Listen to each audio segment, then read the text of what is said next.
You are driving home on a quiet, empty road. The night is dark, the world asleep, but a light begins to follow you. It grows brighter, closer, until time itself skips away. Your watch is wrong, your clothes are torn. Strange dreams whisper of silver rooms and eyes that never blink. Some people will never believe you, but you will always remember the night the sky reached down and touched you. You lie under the night sky, learning the stars as if they are old friends. The constellations whisper a calm mystery that stays with you for life. You are small enough for the grass to feel tall, a low forest of cool blades pressing gentle lines into your arms. The night breathes above you, slow, steady, the way a sleeping house breathes in winter. Crickets stitch a thin silver seam along the yard, and somewhere, as if behind a closed door, an owl asks the same soft question over and over. The air smells like damp soil and lilac and the iron quiet scent that comes after a summer storm. You are not awake, not asleep. You are the warm coin in the palm of the night's hand. A memory fragment hangs like frost in your mind, the kind that arrives without being invited. A wide circle of sky, turning, not spinning, not dizzy, just turning, as if the ceiling of the world were a lazy wheel. In the center of that circle, a light that doesn't twinkle keeps its place and watches you back. Look up, something says, or maybe it doesn't say at all. Maybe the thought simply blooms. Remember. The syllables are slow, like stones settling in a riverbed, and you feel them more than hear them. They pass through you the way wind moves through grass, arranging, rearranging, leaving the field both the same and not. You blink the feeling away, and the circle collapses into a real sky, a sky you can name. Someone beside you points with a warm finger, an older hand, a voice you trust, and draws lines between bright needles on velvet. There, the voice murmurs. Cassiopeia, the queen in her chair. The W shape holds steady. You learn to see the chair without seeing it. One familiar thing can become a sign for a whole story. Your chest loosens in a small, grateful sigh. Another line, another name. Polaris, fixed and faithful. Orion, though he is sleeping below the horizon at this time of year. CIG, Nuas, the swan gliding down the Milky Way. You hold the names the way you would hold clean pebbles, turning them over, pressing them to your cheek. They are cool and friendly, and they do not ask you to be anything other than what you are, listening. We are listening too, says the hush between two heartbeats. We have always been listening. You keep still. You are a child, and stillness is a kind of magic. If you move, the firefly near your ear will vanish. If you move, the whole sky might slip and expose whatever is crouching behind it. Better to breathe quietly and count. 1 star, 2 star, 3. The numbers tether you to a feeling you can name. Calm, the lovely courage that only happens when you are safe. The courage to stay exactly where you are. You notice the shape of a plane crossing, its lights winking in polite human time, and something in you marks the difference. The blink that is a promise of engines and schedules, and the brighter, older light of stars that blink because of distance and air. When sleepiness pulls at you, the ground rises closer, the way it does when every grass blade becomes a pillow. You let your eyes soften until the constellations blur. The sky ceases to be a map and becomes a bowl of milk, and you are a spoon floating in it, weightless, gleaming for a moment with all the reflections of everything.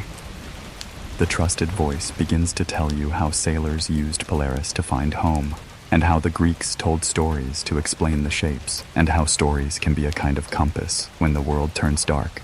You nod against the night, thinking, a story is a star you can carry inside your ribs. A story is a light you can hold when you have no hands free. Carry this, the hush suggests. You will need it.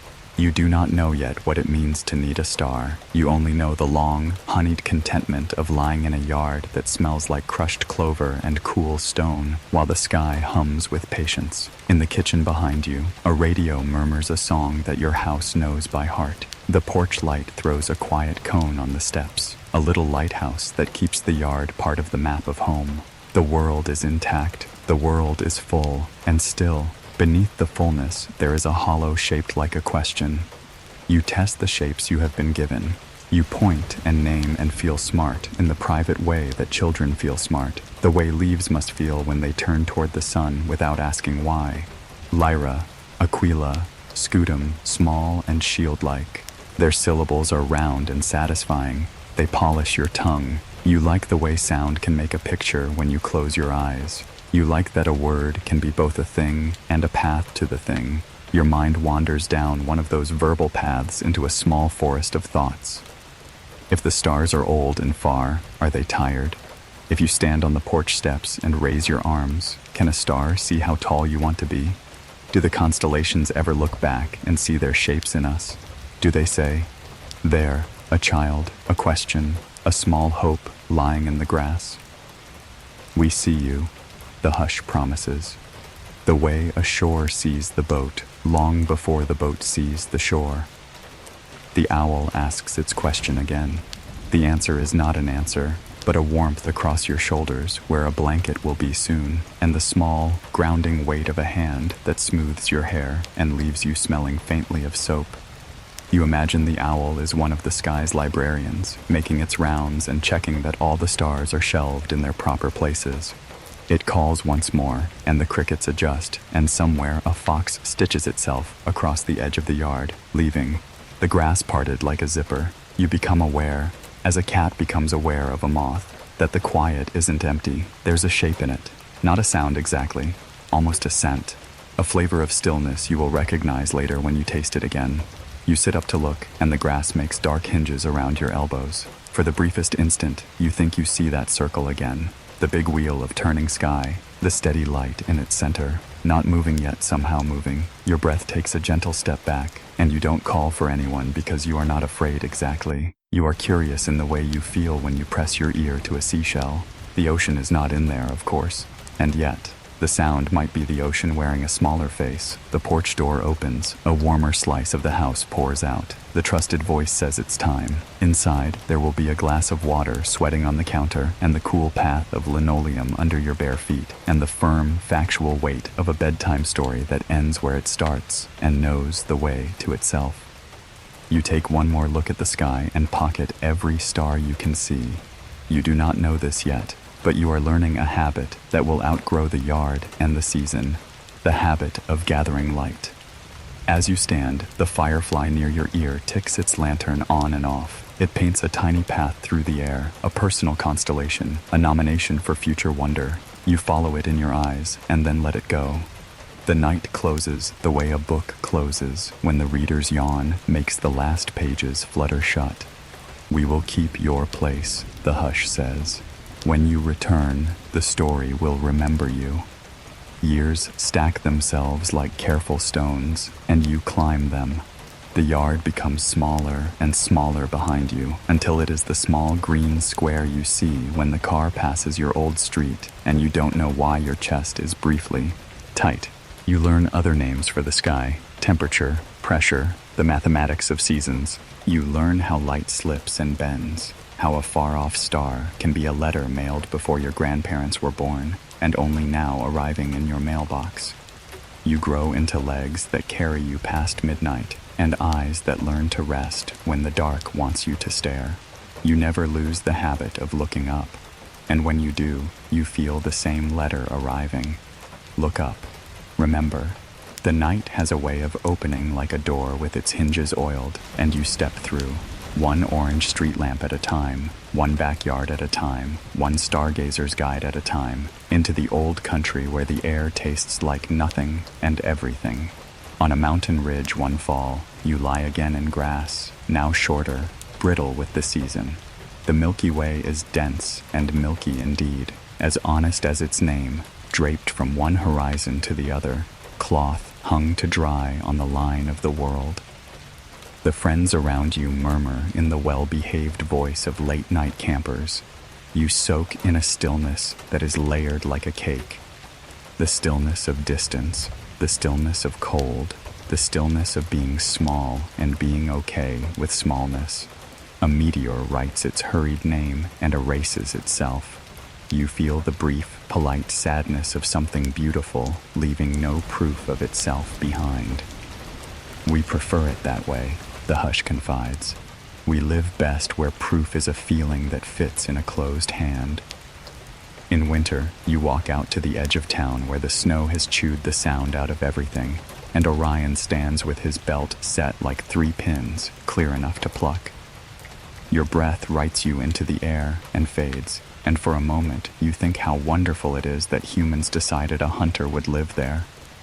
Then you wonder how many other shapes the sky has been and will be, depending on who needs it, depending on what stories need to be made into ladders. Better ladders, you think now, more gentle ladders, ladders that lead not to conquest but to understanding. You do not know yet that a ladder is being lowered toward you, rung, by hands you cannot imagine.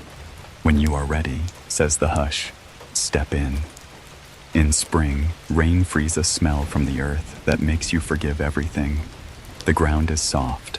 The night is a gentle room with no ceiling. Frogs practice a liquid choir in the ditch.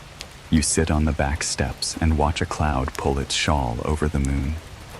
When the shawl slides, the moon is too bright for a moment, sharp as a coin between teeth. You feel a flicker then, a needle of light pricking straight through you. Not pain, a notice. A little bell in a very big house. You look down at your hands. They are your hands. The light was not about them at all, except that they are the leaves on the branch that was shaken. You flex your fingers and let them remember the vocabulary of grass. Bend, press, release. You think how good it is that the world has textures for every mood. You think how large the kitchen will seem after the sky. The habit of gathering light becomes a ritual. You do it without naming it. On buses, you lean your forehead to the cold window and let the stars come to you in faint bristles of city glow. On beaches, you lie where the sand has been combed damp by retreating waves and drink in everything. In parking lots, after long days, you glance up and find a single planet pretending to be stationary, and a breath you didn't know you were holding spills out of you and scatters into the air like dropped rice. We are near when you are soft, says the hush, fond now. We arrive where you have made a place for us to sit. Sometimes a dream follows you into morning like a cat that will not be shooed. You are in a room in the dream. The room is round, though the edges are friendly. The air has a silver taste, like water in a clean cup left on a windowsill. There are figures, but you cannot keep their outlines steady in your mind. They keep shrinking to kindness and expanding to distance. They do not frighten you, or if they do, the fear is the fear of the first day of school, the fear that something is too new for the right words yet. You wake warmed by an idea you cannot quote. You were noticed. You were tended like a plant turned toward the sun. You tell no one these dreams. You do not even tell yourself, not out loud. You accept them into the storeroom where your childhood constellations sleep. Some nights, when the yard is a dark bowl and your window is the rim, you remember the circle of sky and the light that held. Then, because this is how human beings are built, you forget again. Life knits itself busily around you. Work, laughter, small disasters, larger joys. Summers that smell of cedar and sunscreen. Winters that press their white palms to the glass and ask politely to be let in. The constellations remain because they were there first, because they require nothing from you except a glance and a willingness to be rearranged by the old stories. You give them that, faithfully. You keep looking up. One night, after a day that ran longer than it should and left you feeling like a coat left on the back of a chair, you step outside just to air out your bones. The yard is the same yard it has always been and not the same at all. Trees taller, porch paint wiser, the path from the steps to the gate worn to a comfortable certainty. You lift your gaze like a cup to be filled, and the sky obliges. It pours. The Milky Way does not show itself. There is too much town for that. But the brightest of the bright hold court and do not mind the street lamps. You pick out the old queen in her chair and feel the pleasant tug of recognition. The way you do when you see a friend at the far end of a supermarket aisle and haven't yet decided whether to wave or to let the moment be its own gift. You let it be. You keep your hands in your pockets where old ticket stubs hide like moths. A moth blunders near the porch light and becomes for a moment a star the size of a thumb. You watch it and think, the sky is not only up, The sky is also here, anywhere darkness holds itself politely apart from brightness. A knot inside you loosens. Your shoulders drop. The breath you take is slow, and in it is the taste of rain even if no rain is coming. Now, says the hush, at last. You do not know what now means, only that the word slides quietly into place. You blink. The yard is the yard. The sky is the sky. Silence has the weight of a filled bowl. Across that silence moves a small, deliberate scratch, as if a pen were deciding where to place its first stroke. You turn your head to find the source and discover there is none. Or rather, the source is everywhere, arriving at once from every corner of the dark. At the far end of your vision, the place where knowing becomes guessing, you notice a point of light that does not blink. It is not a plane. It is not a star. It sits the way a question sits at the end of a sentence, not loudly, but in a manner that makes the sentence lean toward it. You stand very still. A small wind lifts the hair at the back of your neck with the courtesy a librarian shows a regular patron. Yes? Are you ready for the next chapter? The owl, older now, or perhaps its child, asks the same old question from the same old tree. The firefly season is long past, but you feel, unmistakably, the after-image of a tiny lantern moving where no lantern is. Your hands, without asking your permission, slide out of your pockets as if to catch rain. Above you, the constellations hold their breath. The point of light holds too.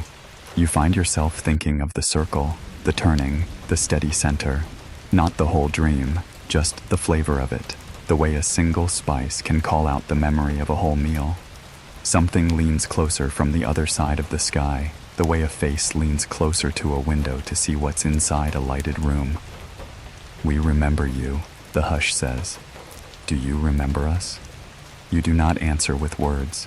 You let your body be the answer, the stable stance, the lifted chin, the eyes open enough for starlight to pool in them. Your heartbeat slows, not because you are calm, though you are, but because your heart seems to be listening, counting something that is not seconds. The point of light brightens by a hair, not a show, not a flare, a breath taken before speech. The porch light hums.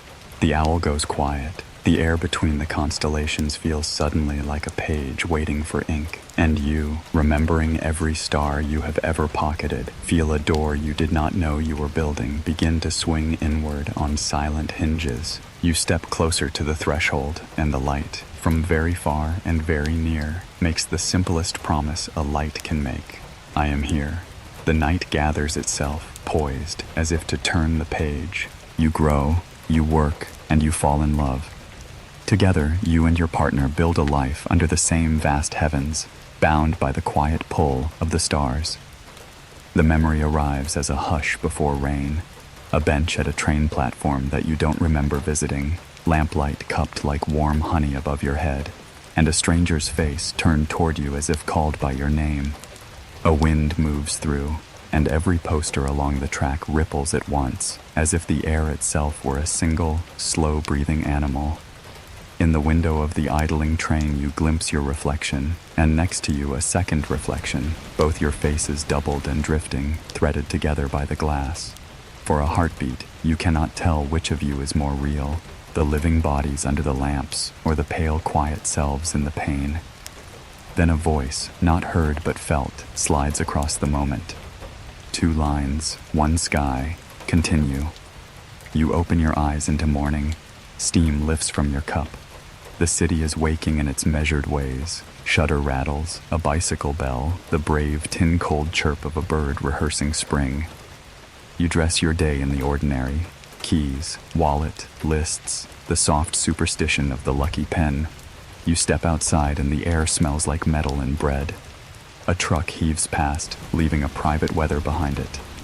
You lift your gaze out of long habit and find the sky the color of an empty bowl. And somewhere beyond that bowl, you sense the same, slow-breathing animal turning over and making itself comfortable. Work is a corridor of clocks. You learn the weight of minutes. You learn that some sound like coins, bright, countable, and some sound like river water, smoothed, almost silent as they pass. You sit where you sit, and your fingers do their practiced dance, and sometimes the windows flash with noon, the way a fish flashes when it turns, and you remember there is an outside, there is a sky that isn't composed of spreadsheet cells or the white rectangle of a document.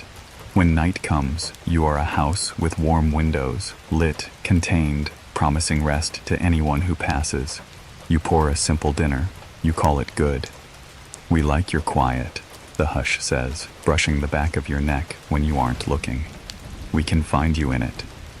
Some nights you walk just to let the day fall off your shoulders, down block after block, under power lines that cut the stars into pearls on a wire, past small shops folding themselves shut. The sidewalk has its own constellations, gum stars, leaves, the silver coins of bottle caps hammered flat by many shoes. You name them too, the way you once named the old figures in the sky. The running dog, the lost button, the spoon dropped by a giant. You laugh softly at yourself and feel better. On one of these walks, nothing special about it until it is, you stop at a crosswalk where a streetlight turns you the color of butter. Across the way, a person is also waiting, hands tucked to their ribs against the thin evening. There's nothing staged about the moment, no chorus, no trumpets, not even a dramatic pause, just the real weight of life turning on the modest hinge of a shared glance. The walk sign blinks with its white little man, and you both step, and halfway across, you meet. It is not thunder, it is not fireworks, it is not even heat. It is the feeling of a boat touching its pier. "Oh," says the wood, "there you are." Their eyes have the color of something specific. You will never agree on what, tea or wet bark or the ocean a mile out. And their smile is shaped like a new day that has learned how to be kind. You talk because that is what people do. You walk to the corner and back again because the conversation has become an extra limb and needs exercise. When the night finally asks for both of your names so it can write the scene in its book, you give them as wool. If they were one thing. You begin. There are coffees and bus rides and the minor choreography of two people learning that the same kitchen can hold both their habits if everyone is gentle.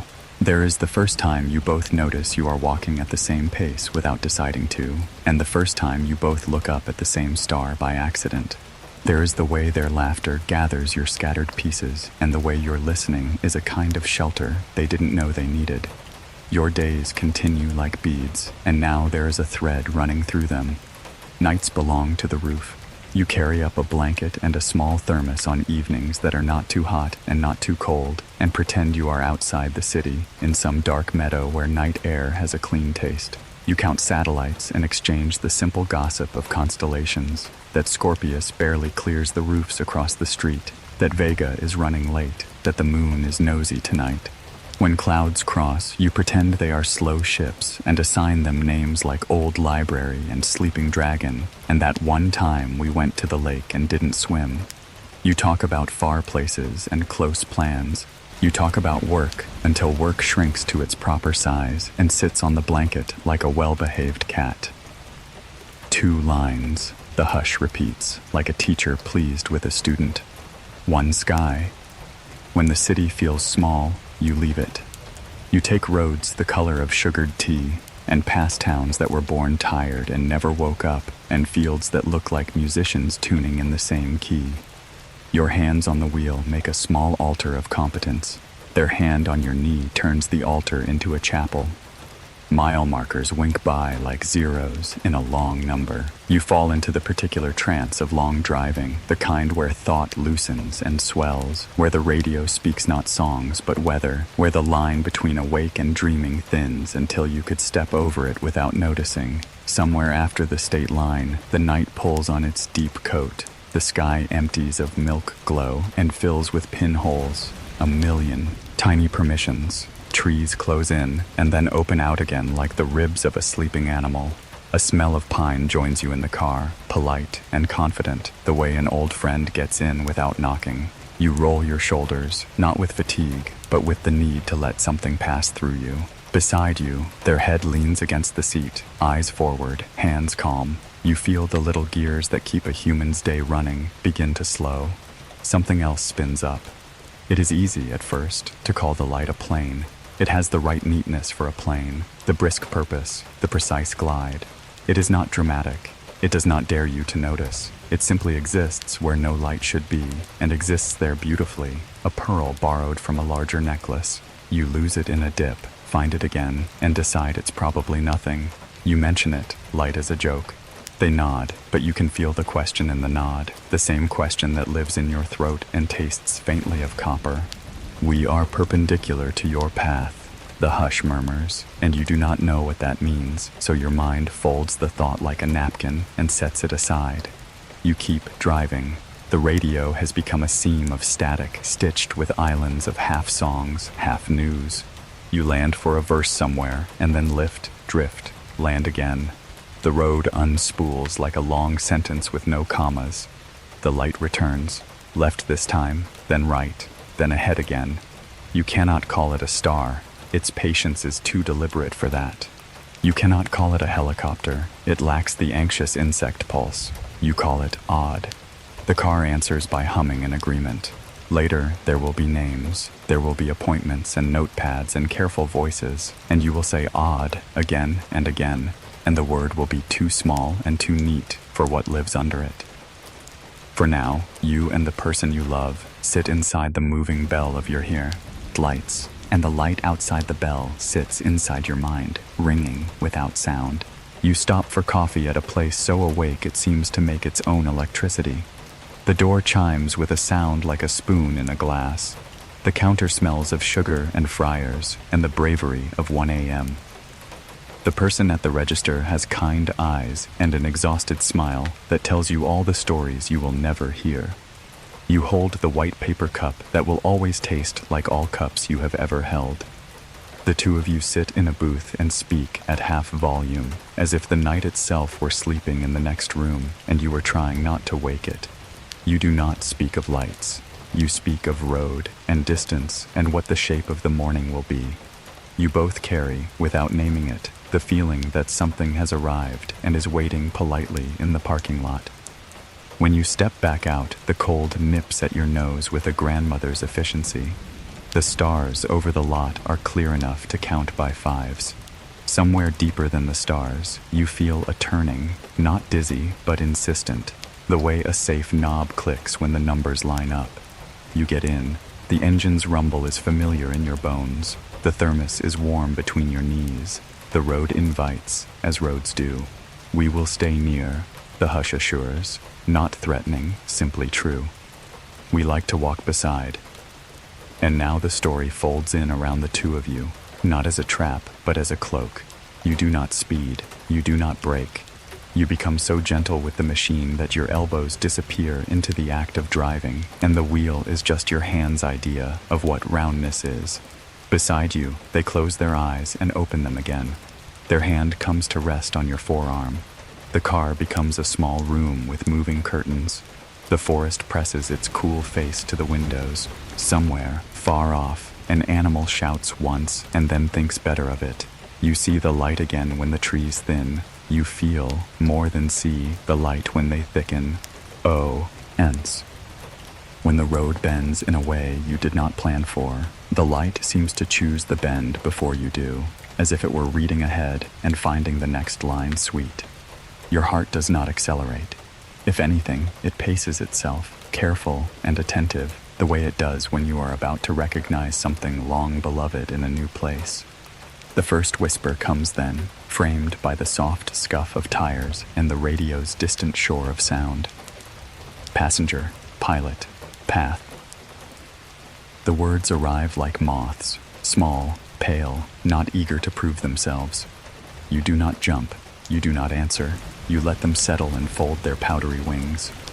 Beside you, they shift and breathe in a way that says they have heard something too, or dreamed it with their eyes open. You try out ordinary explanations because you are human, and human stories like ordinary scaffolding. An airport. A crop duster. Military exercises over forest. You line them up, and they stand there nicely, and then each sits down, patient but unsuitable. The light in the corner of your eye waits for you to finish being fair. You pass a curve where wildflowers turn the ditch into a soft parade even in the dark, and the strange geography of the next mile opens. A low ridge, a straight stretch. The suggestion of a turnout where truckers rest. A deer would love this place in autumn. A fog would squat and never leave. You feel the moment lift, like an inhalation held between sips of air. We have watched your two paths choose each other. The hush says, nearer now, almost intimate. We are curious how you move as one. You feel seen, and the sensation is not embarrassing. It is practical, like a tailor measuring your shoulders for a coat you did not know you would need.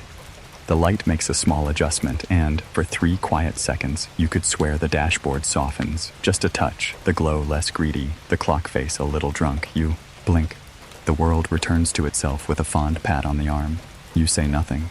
They say nothing. The radio coughs up a fragment of a song you loved when you were a teenager, then takes it back before the chorus. Somewhere in there, something crosses the sky on business, not meant for you. A meteor? A punctuation mark from a book you haven't read yet? You note it. You file it with the other notes that have begun to accumulate like slips of paper tucked under a magnet on the fridge. There is a story. It is not yet urgent to tell. It is urgent to pay attention. When dawn finally begins, though you are not ready to call it dawn yet, just a leavening of black into blue, you pull off at a shoulder where the guardrail is scratched by many stories. You step out and the air pearls your breath into a thought you can see. The person you love leans against the car and looks where you look. The world has the feeling of a room before someone flips on the lights. Your skin knows you are about to be able to see your hands again. Remember this, the hush suggests, and this time you say quietly in the space behind your teeth, I will. You trace the line of trees against the lightening east and try to memorize the feeling of not quite yet. Birds test single notes like tuning forks. The road hums under the few who have gotten up earlier than you. The stars fade by degrees, polite guests that know when to leave. You notice an absence before you notice its cause. The odd light has gone, not as things go when they hurry away, but as a scent goes when a window is opened. A very soft relief peels up through your chest and leaves behind both gratitude and a hollow, the kind that invites more. Back in the car, your hands find each other over the console for a moment that has nothing to prove. You drive on. The day apprehends you gently at first, then more insistently as it learns your shape. You find a diner with the kind of tile that remembers dances and spills. The waitress, sometimes, twice, and then 3 times. You both dream the same dream on different nights. A corridor not scary, simply clean. A gentle humming that would lull an infant who had never heard music. The sense of being moved without indignity, as if the air were a considerate porter. Figures who do not resolve into faces, not because they are hiding, but because your mind does not know where to put the details, does not yet have shelves labeled for such things. You wake with your muscles arranged carefully, as if someone had put you down where you would not cramp. You do not tell the dream to anyone but each other. You treat it like weather, noticed, respected, allowed to pass through without being ordered. The door will open where you already stand, the hush offers once, and you carry the phrase around all day like a smooth stone in your pocket, rubbing it when the noise of ordinary life becomes too brassy. And then, because every good story practices patience and then spends it well, the map under your days begins to suggest direction. A friend mentions a road through hills that open to bigger sky. A postcard arrives from a small town with a name that sounds like a bell rung in a wooden room. A calendar squares itself around a free weekend. You and the person you love look at each other across the mild wreckage of Tuesday and say, at almost the same time, let's go. You pack with the calm of people who have learned what they don't need. You leave a note for the plant. The car collects your bags like a dog collects toys, glad simply to be important. The day is kind enough to delay its rain until you have escaped the city's web, and then it lets the drops test the windshield like a polite knock. When the rain stops, the light feels washed, as if the world has been set on a new tablecloth. The hills rise ahead, folded and refolded, green upon green. The sky spreads its augmentative blue across them, and in it, even in day, you feel the steady wheel, the circle that is not spinning but turning. You are not afraid. You are not brave. You are simply present in a way that makes fear and bravery two words for the same softened muscle. Somewhere along a quiet ribbon of highway, a sign points to a place with a name that tastes like granite when you say it. You follow. The towns that greet you are tidy and weather-wise, with porches that know how to hold stories and church bells that know how to keep secrets. The air is pine and distant river and the clean cold of rock. Even the shadows here feel older and less theatrical, as if they have nothing to prove. You pull into a small motel where the neon sign has decided to be gentle tonight. The desk clerk hands you a key with a plastic tag that has been thumb-smoothed into a kind of talisman. You carry your bag down a corridor that smells of honest soap and something like lemon. The bed is an uncomplicated promise. The window offers a view of the highway's narrow silver and, beyond it, trees that stand the way sentinels would stand if their orders were to be kind first and watchful second. Night again. You and the person you love stand outside the door, your shoulders touching lightly, and look up. The sky seems closer here, or perhaps you have finally walked close enough to it. The stars are not merely visible, they are present, as if each had decided to step forward from its place and speak its name in a voice that you could hold. The old constellations report for duty, and you greet them each by name. Then you fall silent because there is a freshness here that your city tongue would bruise with too many words. Good, the hush approves, pleased. Here, we will turn the page with you. You take a breath so slow it has its own weather. The person beside you does the same. A thread pulls in the dark, firm and fine as fishing line. The highway hums with a far-off car, then quiets. A dog barks once in the geometry of another yard, then revises its plan and lies down. And somewhere just beyond the edge of possibility, the light from the road you took weeks ago, perhaps the same, perhaps a cousin, finds you again. Not vertically dramatic, but companionable, as if it has been walking along the ditch and has finally gathered the confidence to step up onto the shoulder. It waits until you notice. You notice. It brightens by a hair's breadth, and the sky, without theatrics, without parade, leans in a fraction, like a librarian turning toward a patron who has approached the desk with a question that might take a while to answer. You lift your hand, not to wave, not to summon, but to measure the distance the way sailors used to do, thumb to star. Your thumb trembles a little, not from fear, but from the recognition that you are being measured too, kindly, precisely, as if something is holding up a thumb of its own on the far side of the night. The air feels balanced on a fingertip. The dark has polished itself for company. Your heart has its ear to the door. And as the trees breathe their old, pine-slow breath, you feel the first unmistakable pull toward the hills themselves, the granite, the quiet towns, the long, hushed highways that will become the stage for what follows. The sky waits with the patience of stone. The road unwinds like a promise. Somewhere ahead, between the folded hills and the star-thick dark, something lifts its lantern eyes and makes room for you to step closer. New Hampshire surrounds you with pine forests, mountain winds, and silent highways. The land feels ancient, as though it has secrets buried in the stones. It begins as a dream you cannot shake, a soundless reel of images that play when your eyelids close. You are standing in a field you have never seen before, grass high as your waist, bending in a breeze that does not touch your skin. The horizon is crooked, tilted, as though the world itself is leaning on its elbow, watching you with quiet patience. A line of mountains frames the far edge, their shoulders slouched beneath a heavy blanket of fog. Between them, something glimmers, neither sun nor moon, but a pale, pulsing light that seems to breathe with you. We've been here long before you, a whisper threads through the air, not spoken aloud, not carried by wind, but braided into the marrow of your bones.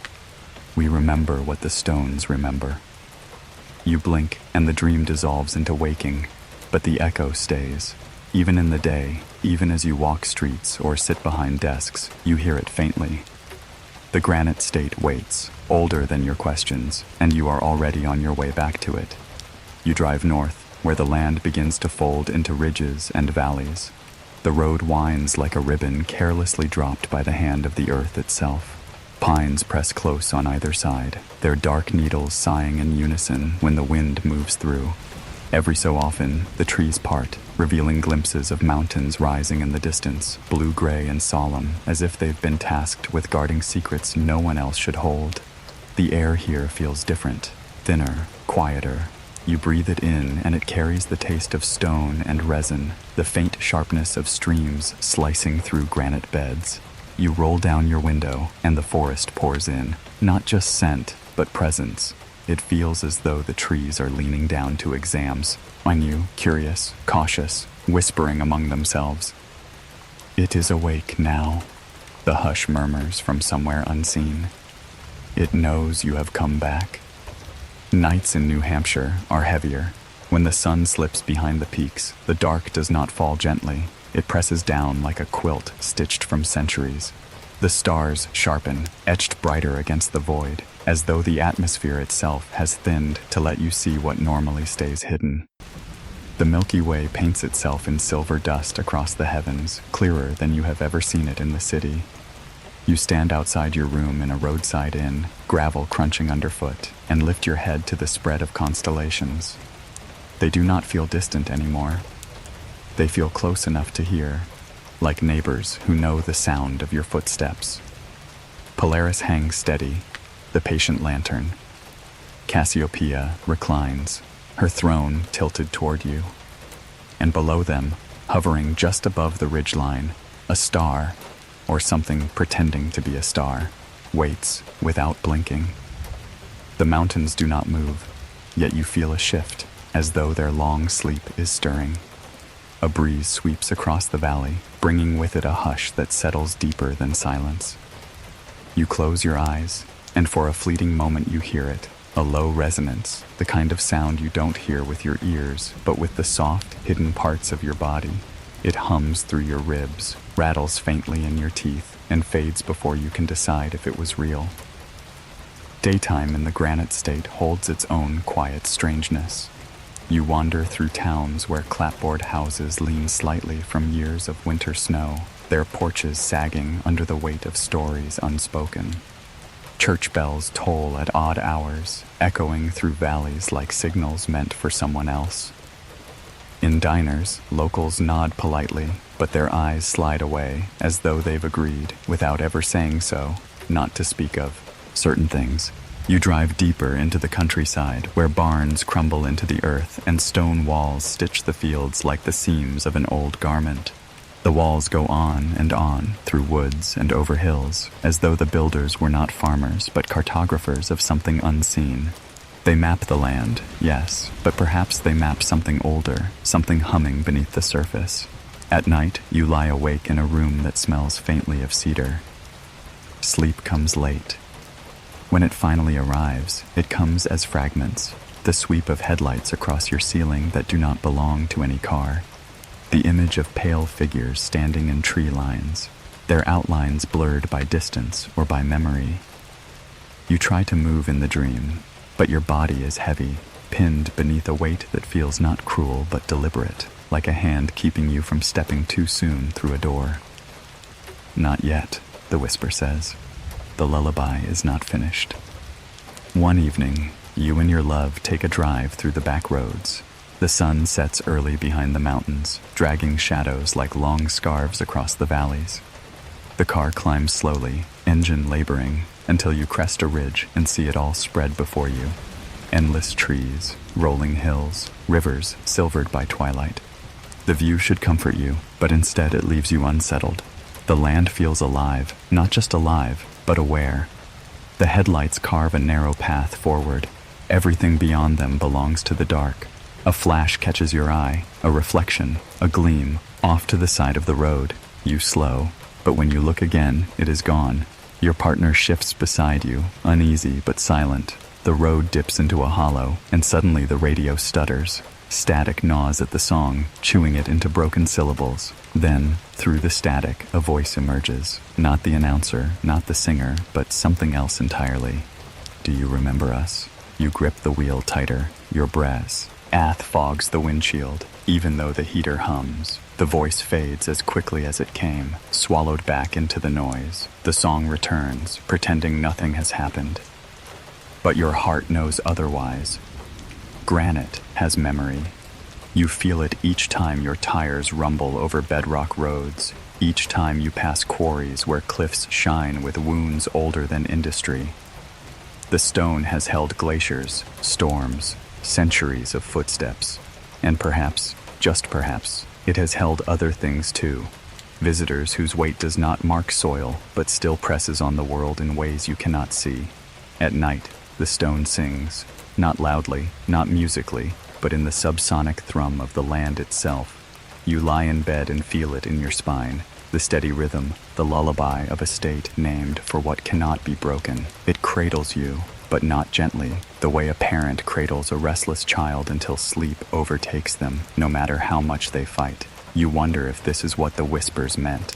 And if New Hampshire itself is a kind of cradle, rocking you toward a truth you are not ready to hold. The days blur, stitched together by drives along roads that seem to lead nowhere and everywhere at once. You stop at overlooks where the horizon tilts just enough to unsettle your stomach.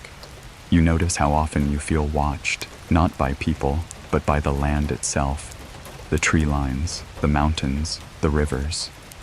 One night, you pull into a clearing off the highway. The air is crisp, smelling of pine sap and cold stone. The stars spill overhead, dizzying in their clarity. You and your partner step out of the car, standing in the middle of the dark as though on a stage without walls. The silence is profound, deeper than anything you've known. And then, without warning, the forest exhales. A light appears through the trees. Not headlights, not lanterns. A sphere, faint and white, hovering just above the ground. It pulses once, twice, in rhythm with your own breath. You feel your chest rise and fall in time with it, as if the light is teaching you how to breathe. Do not be afraid, the voice brushes through your skull. This is only the beginning. The light fades. The clearing swallows it whole, leaving only the night and the stars. But you know, both of you know, you have not imagined it. You return to your room. You lie awake long after midnight, eyes open to the ceiling. The lullaby of the granite hums, slow and steady, as though the earth itself is rocking you toward a dream. And in that half-dream, half-waking space, you see it again, the field from your first vision, the mountains leaning close, the pulsing light between them. Only now, it is nearer. Waiting. You are not yet ready to step into it. But the land, the stone, the whispers, they are preparing you. And as sleep finally claims you, the lullaby deepens, pulling you toward a truth that waits just around the bend in the road. One late night, your headlights paint the road in milk-white strokes. The world narrows to asphalt and the steady hum of tires. The radio drifts between stations, whispering like distant waves. The memory arrives before the night does, a windshield blackened to mirror, your reflection hovering over the road like a ghost that can't decide whether to leave. In the glass, behind your face, a pale oval glows for a breath, too round for a street lamp, too steady for a star. You blink, and it is only your own eyes again, rimmed with road-tired light. But the feeling remains, a touch at the back of your neck, light as a moth's wing. Drive, a thought suggests, not a command, a current. Drive and keep your breathing slow. So you do. You and the person you love guide the car out of the motel lot, gravel ticking under the tires like a gentle countdown. The air is crisp and dark, pine-scented, river-cold. The dash clock writes its simple arithmetic of night.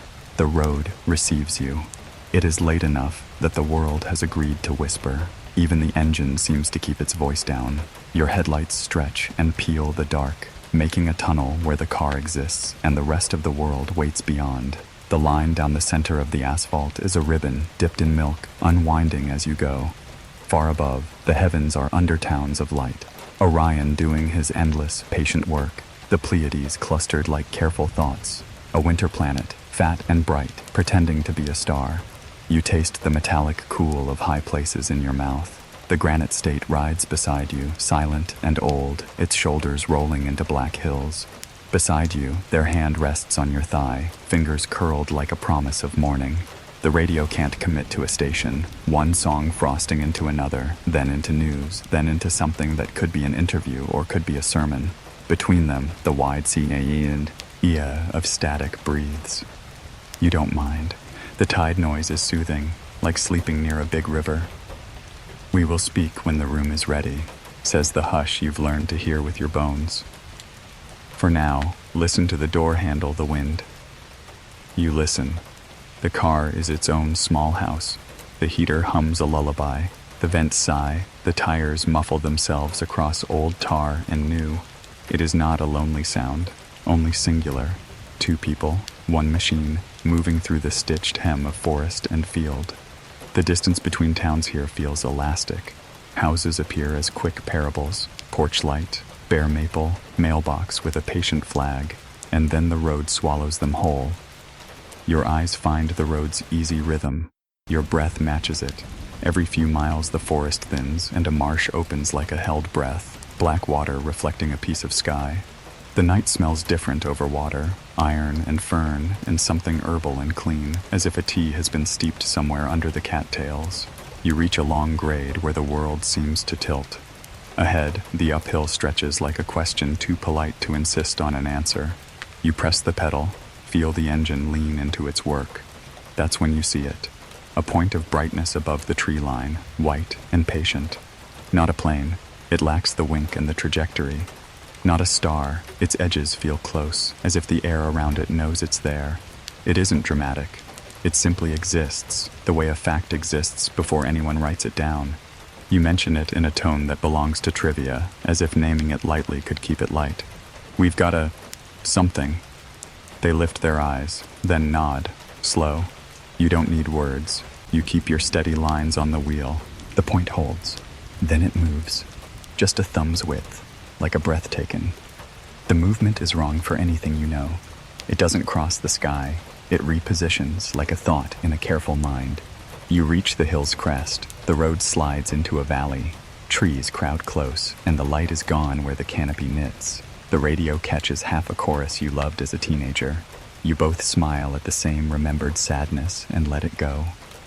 The canopy thins. The light is there again, now lower, hanging above the far straightaway, like a lantern someone forgot to unhook.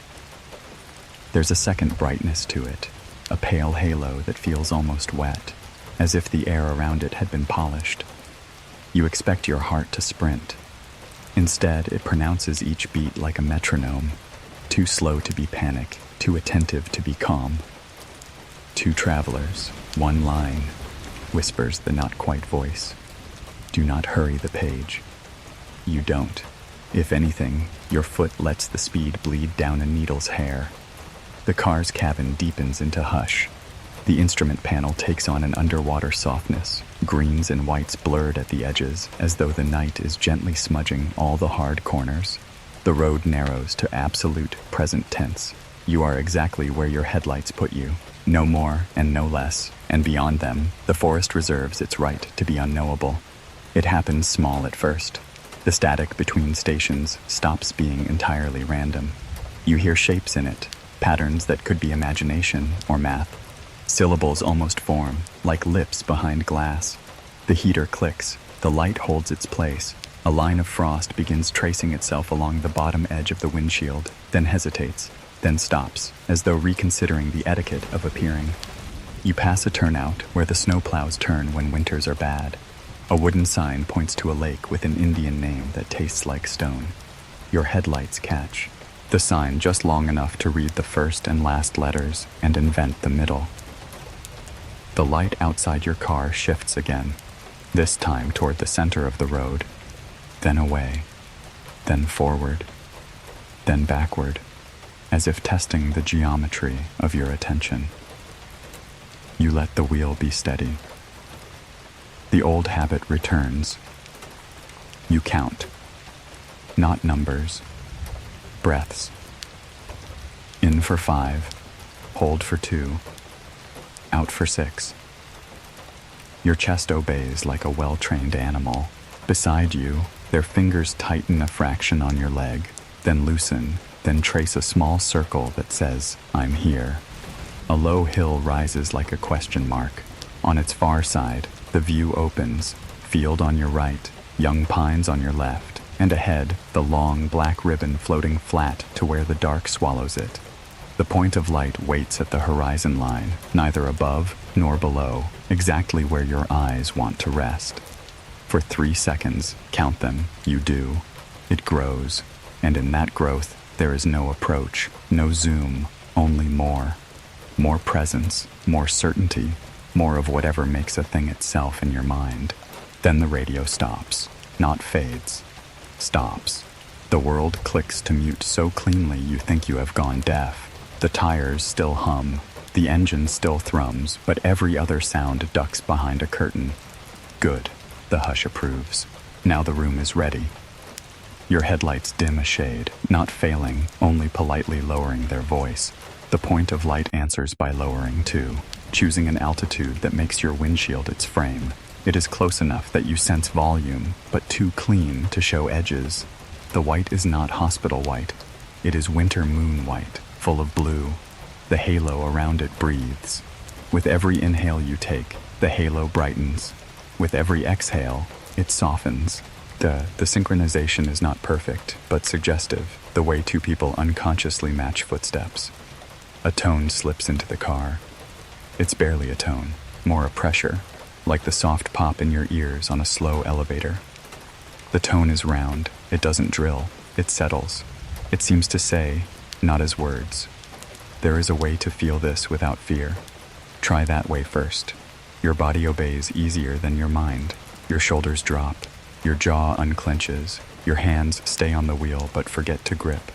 Something crosses the center of your vision. Thin, gray, fast. Your first thought is owl, then bat, then nothing, because the movement leaves no afterimage. When your focus returns, the light has doubled. A companion has joined it. Two perfect pearls riding the horizon line like eyes held level. Measure, the hush suggests. You do, because you have measured the sky since you were small. 2 fingers at arm's length, the lights are a knuckle apart, then a thumb, then half a thumb. The distance holds, no nearer, no farther, just adjusting with the road's slight curves as if the arc between you were flexible and constant at once. They break the silence first, your beloved, voice barely louder than breath. Do you feel that? You do. You nod. You save your voice for later, not out of superstition, but necessity. Speaking might tear the fabric. Then the strange thing happens, stranger than lights. The night's temperature changes in a seam, not warmer, not colder, even. The unevenness of winter air, those ripples where pockets of chilled breath catch in the cabin, irons out. The car becomes the same softness, end to end. Even the draft at your ankles steps back. And in that sameness, a whisper, like fingers on paper. Passenger, pilot, path. 3 little stones dropped into a still pond. The ripples run through you and out into the dark and do not return. The road offers you a choice. Left toward a town with a diner, straight toward more nothing. You take straight without speaking. The diner would be fluorescent and human and loud. The car accepts your decision like a horse you've ridden a long time, a shift, a breathe, a lift. The woods step closer. Every reflective sign flashes back your headlights and disappears so that the night feels like a conversation made of small, polite nods. Now the doubt comes, doing its honest job. Airplane, you think, but the air is too still. Helicopter, but there is no chop, no pulse. Drone, but whose, and why here, and what drone holds itself so steady and shares your breathing like this? Probe, the mind jokes, too late and too sincerely. Star, says another part of you, the part that would like to file this under old categories. Star, star, star. But the way the thing slides, replaces itself rather than moves, refuses to be a star. The road slopes to a bridge over black water. As you pass the midpoint, everything opens. The sky drops to meet the surface, and for a breath you are driving through a tube of reflected stars. In that moment, the twin lights blink out, vanish so cleanly, the darkness seems to click. Your whole body answers with a flare of grief, ridiculous, immediate. You hadn't known you were holding company. You hadn't known how quickly you could miss it. Then, without fanfare, they are above the bridge with you, not ahead, not behind. You do not see them arrive. They are simply present, exactly above the hood. Their light washed thin enough that it doesn't blind, but bright enough to fill your vision. The dash clock stutters. The sweeping second hand pauses on the mark, as if it has reached the top of a stair and is considering its balance. Your foot holds the pedal like an egg you don't want to crack. The engine hum is suddenly the hum of a choir far away. Kindness, the hush says. Kindness is the first door. Your throat warms. It makes no sense. The warmth runs up behind your ears, across your scalp, down your arms to your thumbnails. It is not heat, it is permission. You could cry in this permission and not be ashamed. You could laugh and not scare anything away. You do neither. You keep the car, the size of a car, in a lane, the size of a lane, and let the lights do what they have come to do. Share themselves.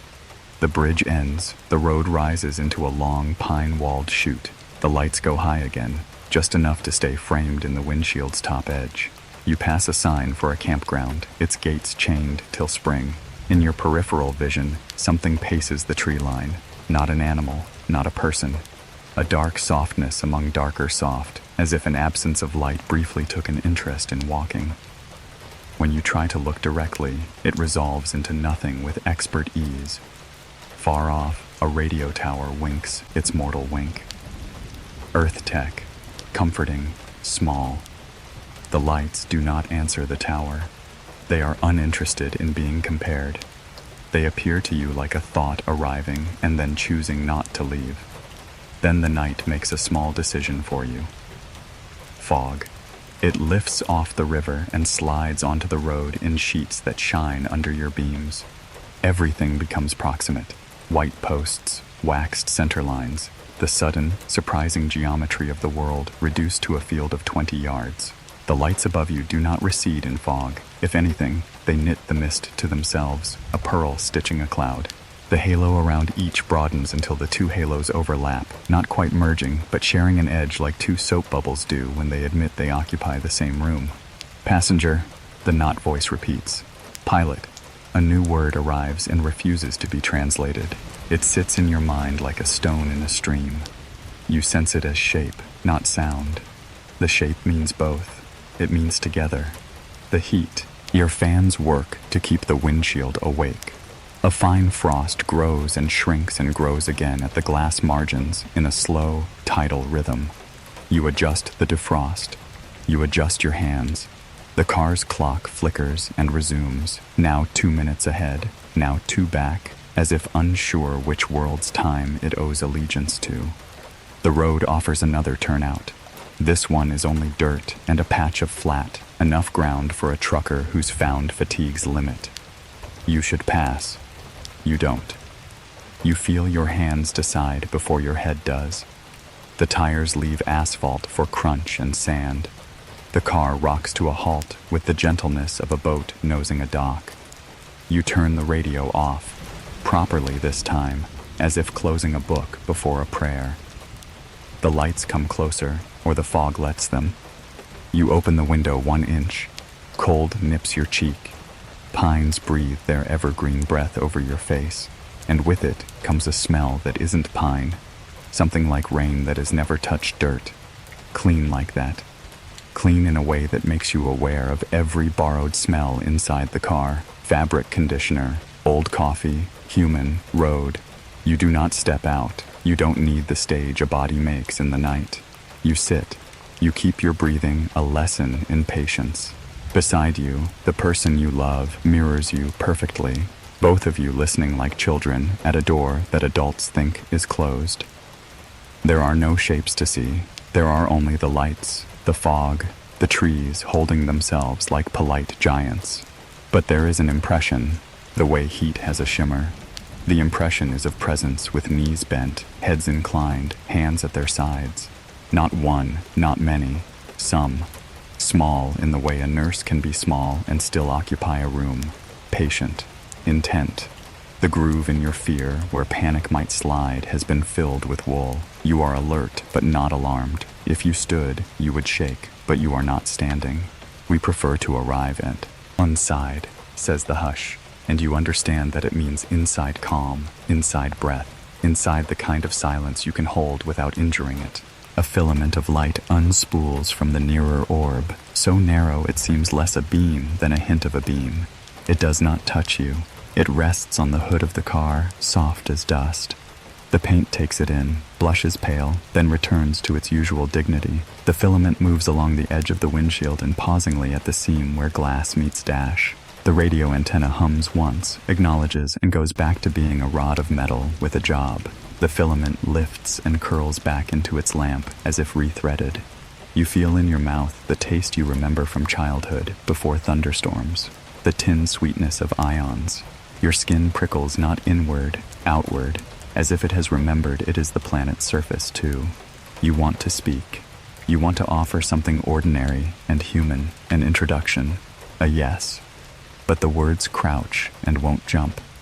The night does not require vocabulary, it requires witness. This is the long drive home, the hush explains, tender and almost amused. Home is not only an address, it is where what you are is recognized. You sit with that until it stops being a sentence and becomes a feeling. Recognized. In that feeling, the long drive home changes shape from asphalt and miles to a corridor you have been walking since the first night the stars were named for you. You think of the towel-warm voice that once pointed out Cassiopeia. You think of the roof nights, city nights, tin coffee, the parking lots, the Georgia of crickets, the winter of Orion. Threads tug together. A net is made. You are caught in it kindly. A small, almost indelicate sound interrupts. Your own stomach, practical as ever. The night chooses this moment to be ordinary again. The fog shifts. The pines remember wind. Somewhere far in the woods, a fox declares itself twice. The lights hesitate, the way a visitor reaches for a door they know is theirs to open, and decides to knock anyway. Passin', your pilot path. The hush says a final time, as if stamping a passport. The blank word comes again, the one that means both. It warms under your ribs and then softens into the kind of memory that won't wash out. The lights draw away without leaving. They don't recede so much as release your eyes. You stop having to look at them and find you still can if you choose. The radio wakes with a whisper and decides, confidently, to be a forecast for towns you won't pass through. The dash clock returns to the time it would have been if it had not tried other times on for size. Your hands return to the practice of driving. Your foot returns to the pedal's kindly arc. You ease back onto the road. The turnout recedes into a story you will tell each other in daylight, carefully, without the excuse of wine. The fog thins into strands across low places. The forest returns to its older job of being the forest. The sky allows itself a bruised blue seam at the far eastern lip, too early for dawn, just memory of dawn's intention. You feel tired now in the human way, a good, even tired that knows what beds are for. The person you love rests their head against the glass and smiles without showing teeth. You take their hand, lift it to your mouth, and place a kiss there so light it might be mistaken for a thought. Behind your gaze, in the quiet attic of your mind, a new room opens, just large enough to keep something that doesn't like corners. You do not go in yet. You recognize it is yours. The road hums its one song again, the old one, the pavement hymn. The long drive home continues as a line on a map, and as a line that isn't on any map. You follow both. The lights, those two careful pearls, hold their distance, then thin, then blur, then become, for now, another part of the sky. And just when the mile markers begin to feel like beads you can count without looking, another brightness stir is at the horizon, not round this time, but long, like a door thinking about becoming a doorway. You see it at first as nothing, a star, ordinary and patient, resting where stars have always rested. But then, slowly, insistently, it refuses to behave the way stars should. The dream begins again. You are standing on the edge of a lake that isn't a lake, water so dark it could be glass stretched to infinity. In that glass floats a single light, white and unwavering. It doesn't twinkle. It doesn't shift with the ripples. It stays. You kneel, cupping your hands to drink, but the water slides away, leaving your palms dry. And when you look up again, the light has multiplied. 2, then 3, then 7, each holding their place like sentinels carved from stillness. Do you recognize us?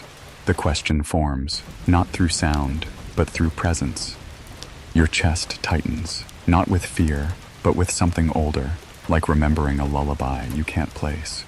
You try to answer, but your throat produces no voice. The light brightens, and the dream folds into black.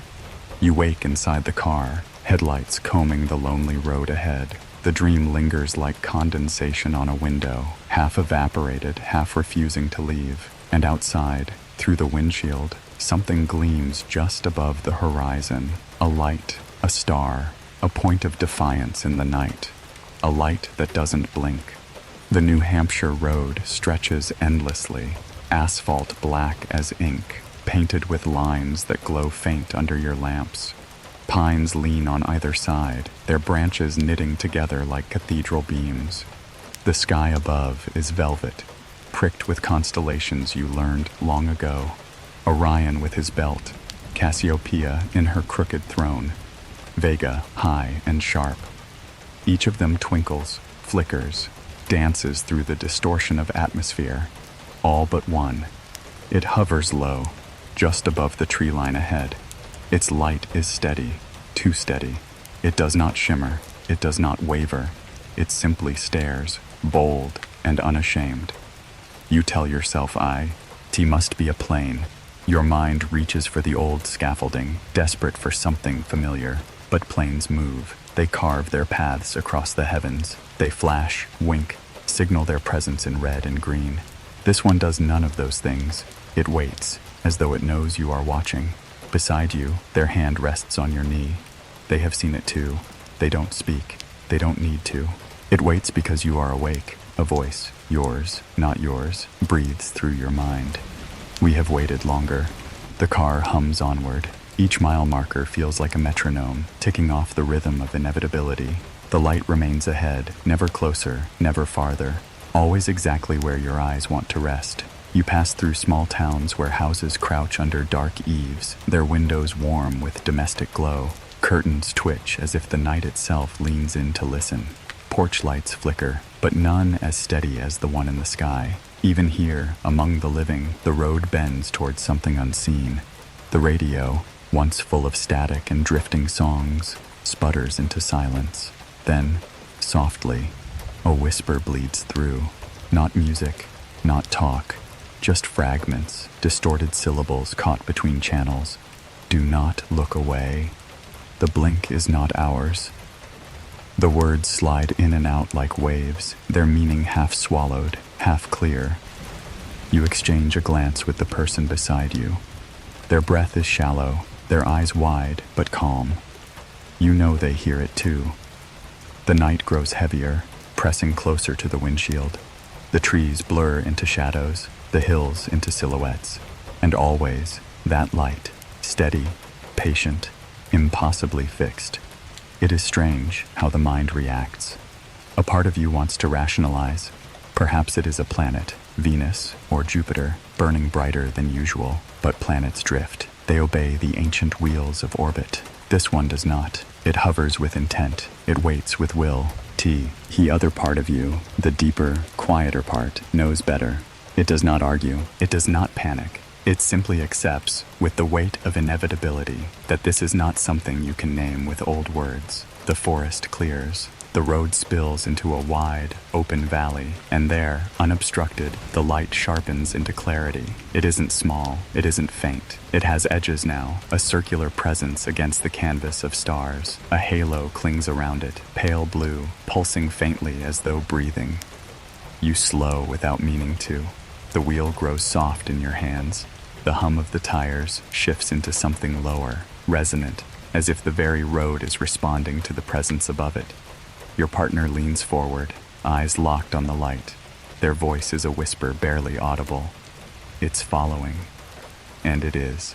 No matter how the road twists, no matter how the hills rise, the light matches your path with perfect patience. Time loses its grip. Minutes stretch and collapse. The dashboard clock flickers, jumping forward, slipping back, unsure of its allegiance. The heater breathes warm air, then cool, then warm again, as though confused by the very concept of temperature. The air itself feels different, denser, heavier. Each breath tastes metallic, like rain striking iron. A fine vibration hums at the edge of hearing, low and steady, matching the rhythm of your heartbeat. The light brightens. Not a flare, not an explosion, just more, as though it is leaning closer without moving at all. Then, in the silence, a new voice comes. Not a whisper this time, but a presence filling your skull with thought. You see us because you are seen. You follow because you are followed. The words are simple, but their meaning sinks deeper than language. You glance at your partner. They are rigid, unmoving, eyes wide, tears pooling without falling. They whisper one word, yes. You don't ask what they mean. You don't need to. The road curves along the base of a ridge. Trees press their shadows, long fingers reaching into the car. Between them, the light flashes once, not a blink, but a shift. In a heartbeat, it moves from ahead to above, hovering directly over the hood of the car. The world goes silent. No engine, no tires, no heartbeat, only light. It pours through the windshield, pale and blue-white, washing over your hands, your chest, your face. It is not bright enough to blind, but enough to strip away shadow. Your skin tingles as if every pore has opened to drink it. Your body hums with an energy that feels both alien and intimately familiar. The voice returns. Do not be afraid. You have always belonged to the night. Your eyes sting with tears, not fear, not sorrow, recognition. The car floats. You know it, though you cannot prove it. The tires no longer touch asphalt. The weight of gravity feels softer, as though something else has taken the burden of holding you down. Beside you, your partner clutches your hand. Their grip is strong, trembling, but not desperate. In their eyes you see what you feel, awe dressed in fear, terror dressed in wonder. The light expands again. It is no longer a point, no longer a star. It is a presence, vast and close, filling the windshield until you can see nothing else. Its halo pulses in rhythm with your breath, your heartbeat, your thoughts, and then shapes. They emerge not as bodies, but as impressions, silhouettes forming within the brilliance. Small, slender, heads too large for their frames, eyes black and wide. They do not move in jerks or stumbles. They flow, like shadows learning how to walk. Your throat constricts, your chest tightens. Instinct whispers to flee, to run. But your body does not move. The light has replaced fear with stillness. The beings tilt their heads as if in unison, examining you with patience older than the stars. Their presence does not scream danger. It does not promise safety either. It simply is. We see you as you see us. You are not first. You are not last. You are simply now. The words press against your skull, soft and inevitable, and then, as suddenly as it came, the light begins to withdraw, not vanishing, not blinking, just fading, soft as a tide pulling back from the shore.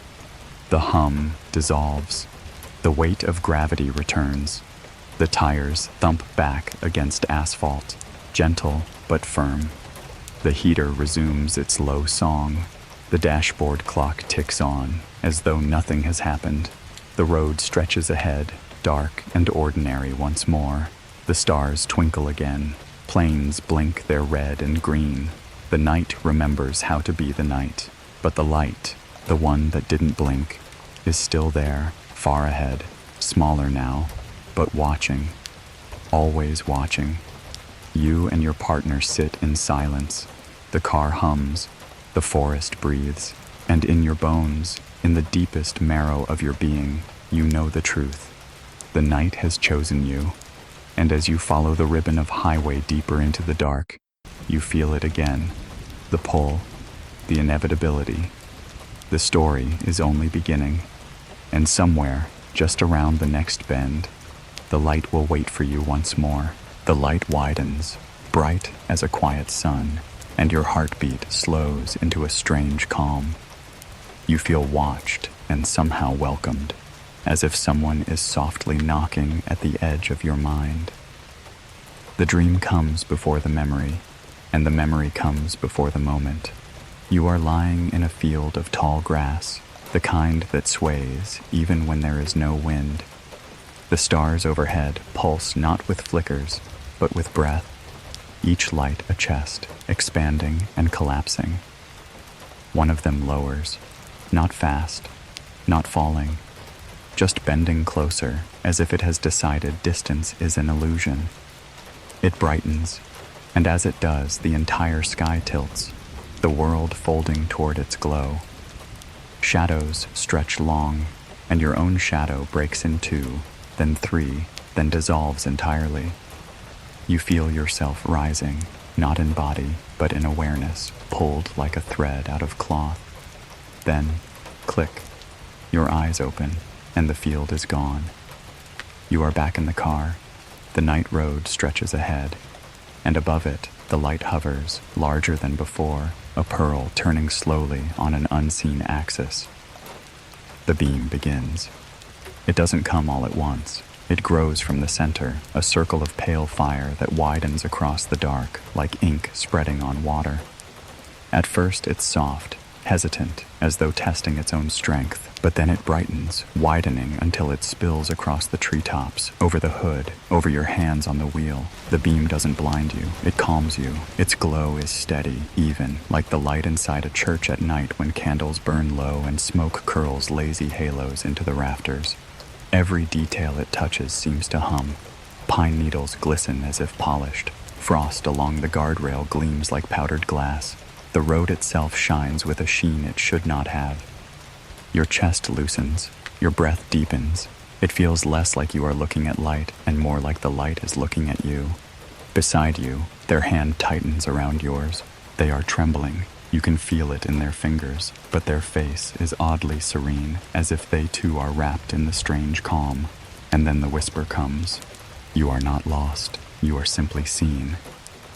The beam tilts, a subtle shift, and suddenly the car is bathed from above.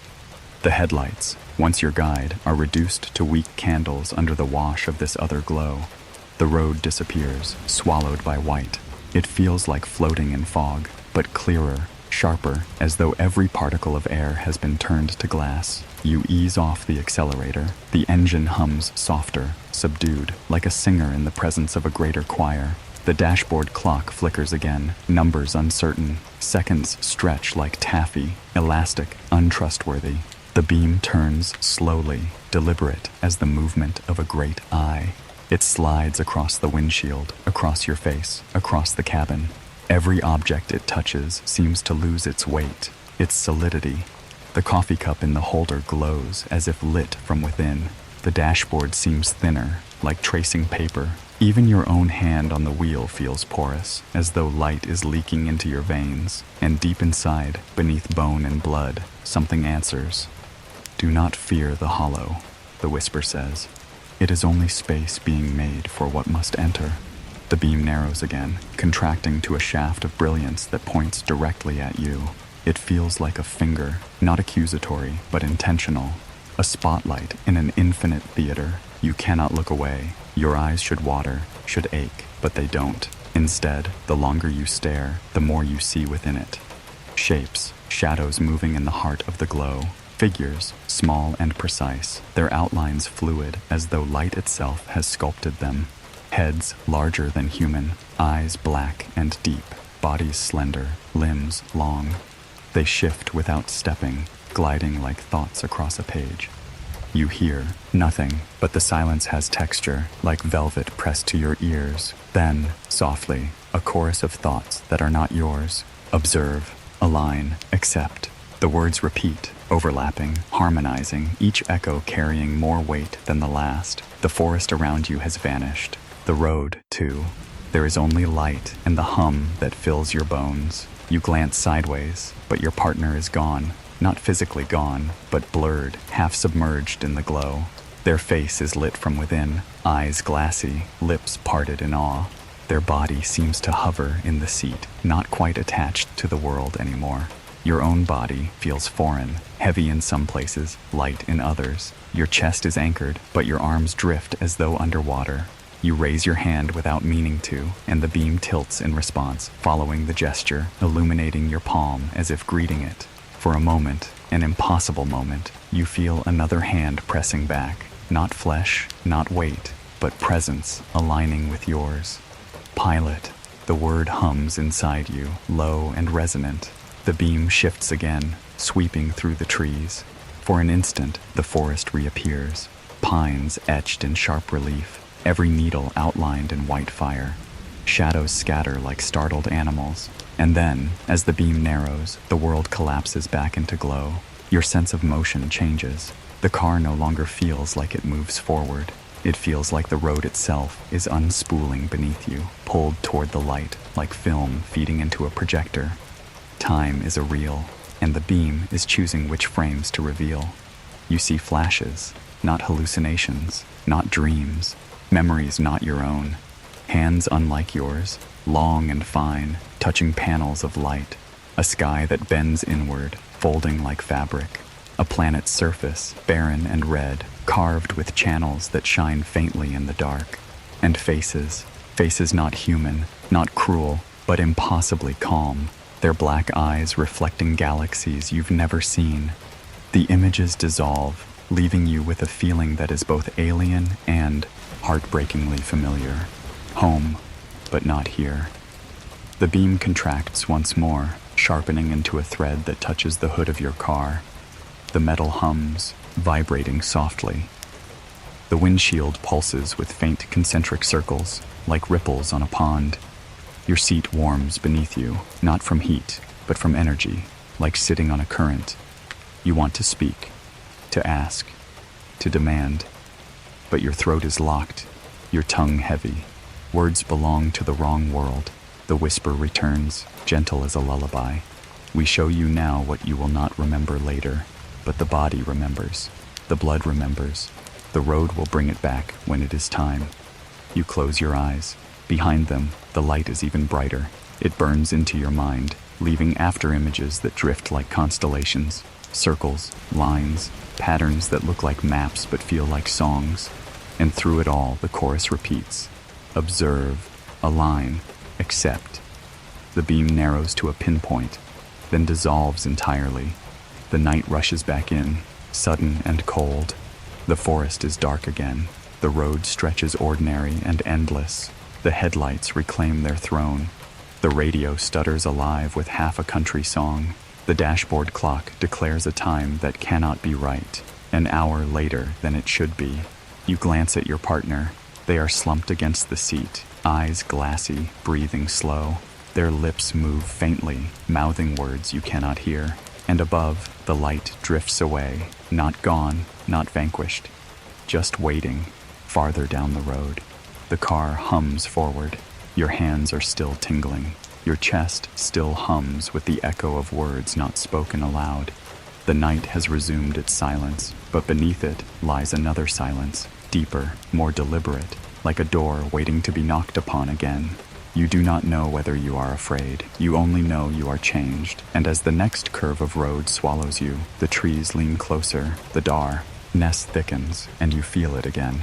The light is not finished with you yet. You blink, and the road has skipped forward, time folded like a blanket between seconds. The dashboard clock is wrong, your coffee is cold, and the silence in the car feels newly hatched. It starts with a fracture. You are driving, and then you are not. Or perhaps you never stopped, but the line of the road beneath you has shifted in ways the body cannot explain. The dream memory rises again, carried on the hush between your breaths. You walking barefoot across a dark plain that is not earth. The ground beneath your feet, neither grass nor stone, but something smooth, like skin stretched over a drum. The stars above you rearrange themselves into patterns you cannot name, symbols that feel like instructions, though you have never learned the language. One moment you are stepping forward, the next you are standing somewhere else entirely, your footprints erased behind you. You open your eyes, the car hums beneath you, the steering wheel is warm against your palms, the road rolls on ahead, but something is wrong. The mile markers are not where they should be. You glance at the dashboard clock. It insists that an hour has passed, an hour you cannot account for. The numbers glow smugly, insistent in their truth, though you know the drive should not have carried you this far, not this quickly. Beside you, your partner stirs, blinking, confused. Their head rests heavy against the glass, but when their eyes find the road ahead, you see it mirrored in them, the same recognition, the same disbelief. Did we miss something? They whisper, but their voice falters, because the question is absurd. The road cannot simply erase itself, and yet, it has. The last town you remember passing is gone. The last sign you recall is behind you, and the next one says you are 40 miles farther along than you should be. Your heart tries to gallop, but the strange calm that the light left behind, till holds it. You are not panicked, not frantic. You are curious and uneasily quiet. The forest presses in on either side, pines standing tall as though nothing unusual has occurred, but the air feels heavier, denser, like syrup pulled across your lungs, and then the whisper returns. Time is not yours. It is borrowed. The car's interior feels altered, subtly, but undeniably. The dashboard glows too brightly, as though someone has polished the numbers. The upholstery smells faintly of something metallic, sharp and sterile, a scent that has no business belonging to cloth and foam. The rear-view mirror reflects not just the back window, but a faint halo lingering behind your own head. You run your tongue along your teeth. They feel foreign, too smooth. Your skin prickles as though you've been standing in static. Even the steering wheel feels thinner beneath your grip, the grooves not where you remember them. Your partner touches their wrist. Their watch has stopped entirely, frozen at a time that does not match the car's clock. They laugh, softly, nervously, as though the sound might cover the enormity of it.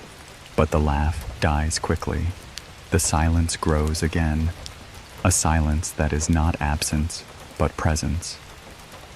We held you for a while, the voice murmurs. You are returned. Mostly. The words settle heavy in your ribs. The headlights sweep across the trees, but the forest looks wrong. Not different, not rearranged, but unfamiliar in its sameness. Every trunk too straight, every shadow too evenly spaced.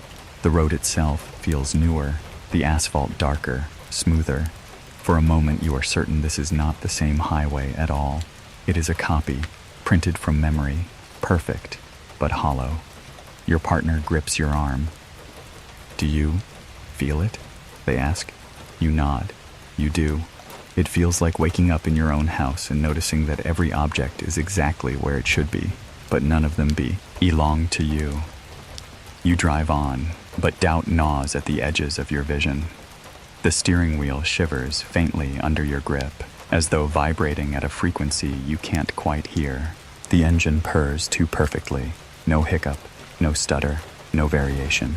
And then the dashboard clock jumps, 60 minutes forward in the space of a blink. Your coffee cup rattles in the holder. You reach for it, and the liquid inside is ice cold. You swear you poured it hot at the last stop. The whisper returns, deeper this time, like something pressing directly against your skull. The miles are not missing. You are. Memory begins to fail you. You search for the last 10, 20 minutes, but your mind produces only fragments, flashes, a white room without walls, hands resting on your arms, weightless but firm, A hum, steady as the breath of a sleeping animal. Eyes, large, black, endless, watching, not cruel, not kind, only intent. You shake your head, trying to clear it, but the fragments cling, like cobwebs you cannot brush away. Your partner stares straight ahead, lips trembling. "I dreamed," they begin, then stop. Their hands clench in their lap. No, not a dream. You don't ask them to explain. You already know. The road narrows, bending along the edge of a valley. Mist rises from below, curling in pale ribbons that glow faintly in your headlights. The air is too still. Not a branch sways, not a leaf stirs, and above, the stars twinkle. But not all of them. One remains steady, watching, waiting. The same light as before, the one that doesn't blink. Your throat tightens, not with fear, with recognition. It drifts closer, slow, deliberate, matching your speed. It does not move like a plane. It does not drift like a star. It holds its place with purpose. The voice returns, clearer now. Observe, align, accept. The words sink deep, brushing against whatever part of you keeps time. You feel your pulse slow again, matching something outside yourself. The miles continue to vanish. Signs pass that you do not recall seeing. Landmarks appear and disappear, as though the world is skipping ahead on a reel. And always, the light follows.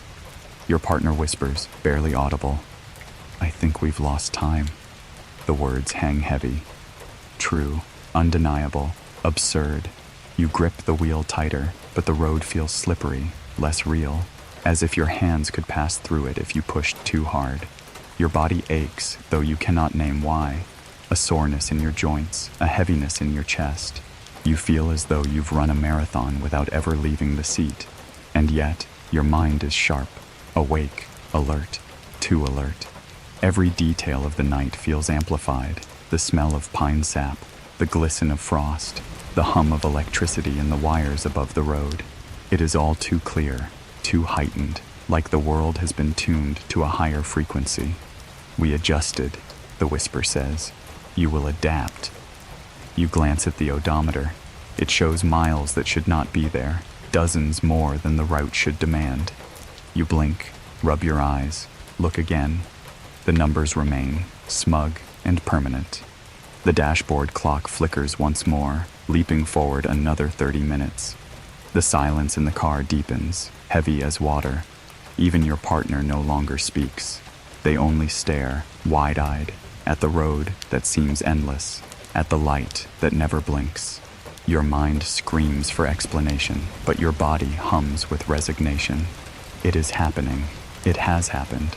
And no matter how tightly you grip the wheel, you cannot steer yourself back to the minutes you lost. The forest thins. The highway stretches into open plain. The light above shifts, tilts, sending a beam that brushes across the road like a searchlight. It sweeps over the hood, over your face, filling the cabin with pale fire. You brace yourself, but the beam does not blind. It soothes, it calms, it carries a single thought pressed deep into your mind. Do not fear what you cannot hold. The road will remember for you. The beam narrows. The light rises, shrinking until it is just another star in the sky. The radio crackles back to life with a fragment of a song. The dashboard clock stabilizes. The engine resumes its familiar hum. The world seems ordinary again, but the missing miles remain. You drive on in silence. The road stretches, unbroken. Your partner leans against the seat, their hand clutching yours like an anchor. Neither of you speaks. There is nothing to say. The truth has already been written in the spaces between minutes. And as the road curves into shadow once more, the forest leaning closer, you feel it again. This is not over. The night has more to take. Back home, you find small, impossible clues. Scuffed shoes, a torn hem, a watch that won't behave. Sleep comes like fog, and in the fog, you feel footprints you don't remember making. It begins with a dream you cannot shake. You are standing barefoot on a kitchen floor that is not yours, though it pretends to be. The tiles are white, clean, almost too clean, reflecting light from nowhere. A bowl sits on the counter. Inside it is not fruit, but dust. Silver dust, fine as flour. You dip your hand into it and it clings to your skin like frost, cold and glittering. You try to wipe it away, but the dust only spreads, climbing up your wrist, across your arm, into your chest. When you open your eyes, you are back in your bed. Your hand lies against your chest, where the dust had reached in the dream. The sheets feel wrong, too smooth, too tucked, as if someone else had made them while you were away. You sit up, and that's when you see it. Your shoes, still by the door, but scuffed, scratched, a smear of dirt across the toe. You don't remember wearing them. Morning arrives quietly. The house feels the same, and yet not. Each object holds itself with too much precision. Chairs angled perfectly, curtains drawn at exact lengths. The air smells faintly metallic, like the sharp edge of rain before a storm. You walk into the kitchen. The clock ticks, but its rhythm is uneven, as if a gear inside has been disturbed. On the counter sits your watch. You remember it had stopped in the car, frozen at an impossible time. Now it runs again, but the hands stutter, slipping forward, then back, refusing to hold steady. Your partner enters, pale and quiet, holding a shirt. The sleeve is torn, fabric shredded as if by a careful blade. They look at you with wide eyes, lips pressed tight, and neither of you speaks. Because what is there to say? The night has left its fingerprints behind. Later, you check your pockets. They feel heavier than they should. Inside, you find small grains of dust, silver, faintly luminous, clinging to the fabric like pollen. You rub it between your fingers. It glitters, then dissolves, leaving behind no stain, no trace. You check again, convinced you imagined it. But the dust is there, fine and stubborn, as though it wants to be found. You don't remember bending down. You don't remember kneeling anywhere or touching anything, and yet the evidence sits there, patient and undeniable. You walked further than you know. The whisper hums, not in your ears, but in your chest. We gave you back what we could carry. Your hand shakes, not from fear, but from the intimacy of the thought. Sleep does not come easily. When it does, it comes like fog, thick, heavy, seeping into every corner of your mind. Dreams arrive in fragments. You see corridors of pale light, not built but grown, smooth as bone. You feel hands, small, cold, gentle, touching your ankles, your wrists, the base of your skull. They do not hurt. They examine. You walk in places you do not know, floors that hum beneath your steps. Your body feels lighter, as though gravity itself has been adjusted. You leave footprints, but they glow faintly, filled with silver dust. In the dream, you turn to look behind you. The footprints continue farther than you walked. Dozens of them, hundreds, as though someone, or something, borrowed your body and carried it further than you intended to go.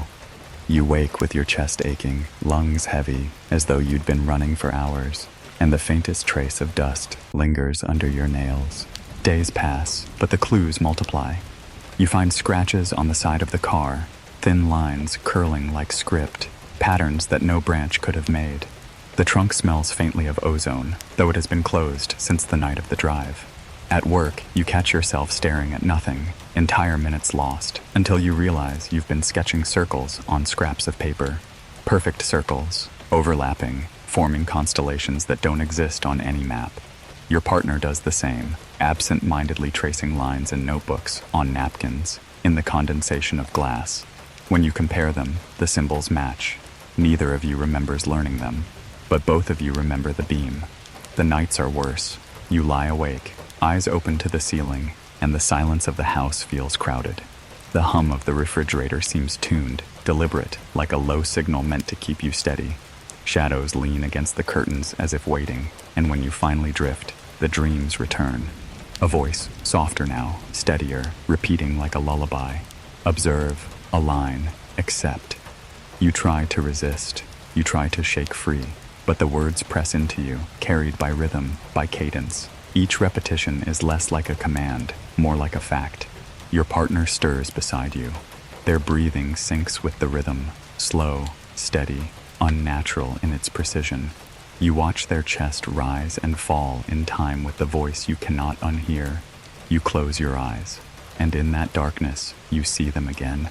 Those silhouettes, small, patient, their eyes black wells that do not blink. They do not move like people. They flow, and they are closer this time. You wake and sweat. The window is open, though you are certain you had closed it. The curtains drift in a breeze that carries no scent, no temperature, just air, empty and neutral. On the sill, faint and delicate, is more dust, silver glimmering in the moonlight. Why? Outtouch it, and the particles scatter, dancing upward instead of down, as though they long to return to the stars. Your partner stirs, murmurs something in their sleep, a phrase you cannot fully catch. It sounds like, "They're waiting." You do not wake them, because you know. The days feel thinner. Time slides strangely. Hours too short, too long, overlapping. You forget small things, what you had for breakfast, where you left your keys. You find them later, in places that make no sense. The refrigerator, the bathroom sink, the pockets of coats you haven't worn in years. You wonder if the dust is still on your fingers, seeping into your thoughts. You wonder if the missing miles did not end on the road, but are still being stolen from your life, piece by piece. At night, you begin to notice the moon. It follows you through windows, bright and steady, lighting the house in silver. And every time its light falls on your skin, you swear you can see it. Particles of dust clinging, glimmering faintly, just before fading. Moon-dusted pockets, moon-dusted skin, moon-dusted dreams. You know, now, that what happened on the road was not an ending. It was an opening. The light did not leave you behind. It followed you home. It lives in your walls, in your shoes, in the corners of your dreams. And the whispers are growing clearer. Not accident. Invitation. Not lost. Chosen. Each word is a seed, planting itself in the soil of your thoughts. And though you resist, though you try to pretend, part of you has already begun to grow around them. Tonight, you lie awake again, unable to sleep. The house is still, the world hushed. Your partner shifts beside you, murmuring in a tongue you cannot recognize. The window is cracked, and moonlight paints the floor in pale ribbons. On the nightstand rests your watch. Its hands spin faster than they should, circling and circling, unable to decide where to stop. And in your pocket, when you reach for comfort, your fingers brush something gritty. Dust. You bring it out. It glitters in your palm, catching the moonlight, alive with shimmer. It should not be here. It should not exist. And yet, it does. You blow gently across your hand, and the dust rises, not falling, but floating, drifting upward toward the ceiling, as though gravity has forgotten it. You watch it scatter, each fleck glowing like a star, until the darkness swallows it whole. And in the silence that follows, a single thought presses into your skull, steady as breath. We are closer now. At night, you dream of owls with patient eyes. By day, you spot patterns you can't dismiss. The dreams carry gentle hands and pale corridors, like a hospital that forgot its walls. The dream begins, as it always does, with silence that isn't empty. You stand in a forest that breathes. The trees sway though the air is still, their branches bending not with wind, but with intent. High above, the moon hangs swollen and bright, pouring silver across the clearing, and in that light, an owl perches on a low branch, its round eyes fixed on you. They do not blink, they do not shift, they only hold, dark and endless. The owl tilts its head, and its wings stretch, not feathers, not bone, but something else. Thin, pale arms with too many joints, folding and unfolding in slow rhythm. You try to step back, but the ground beneath you is no longer earth. It is a corridor, long and white, stretching forward into infinity. The owl is gone. In its place, shadows move. Small, slender, gliding. Their eyes are the same. Black wells. Patient, reflective, and then a voice woven into your bones. You have always been dreaming.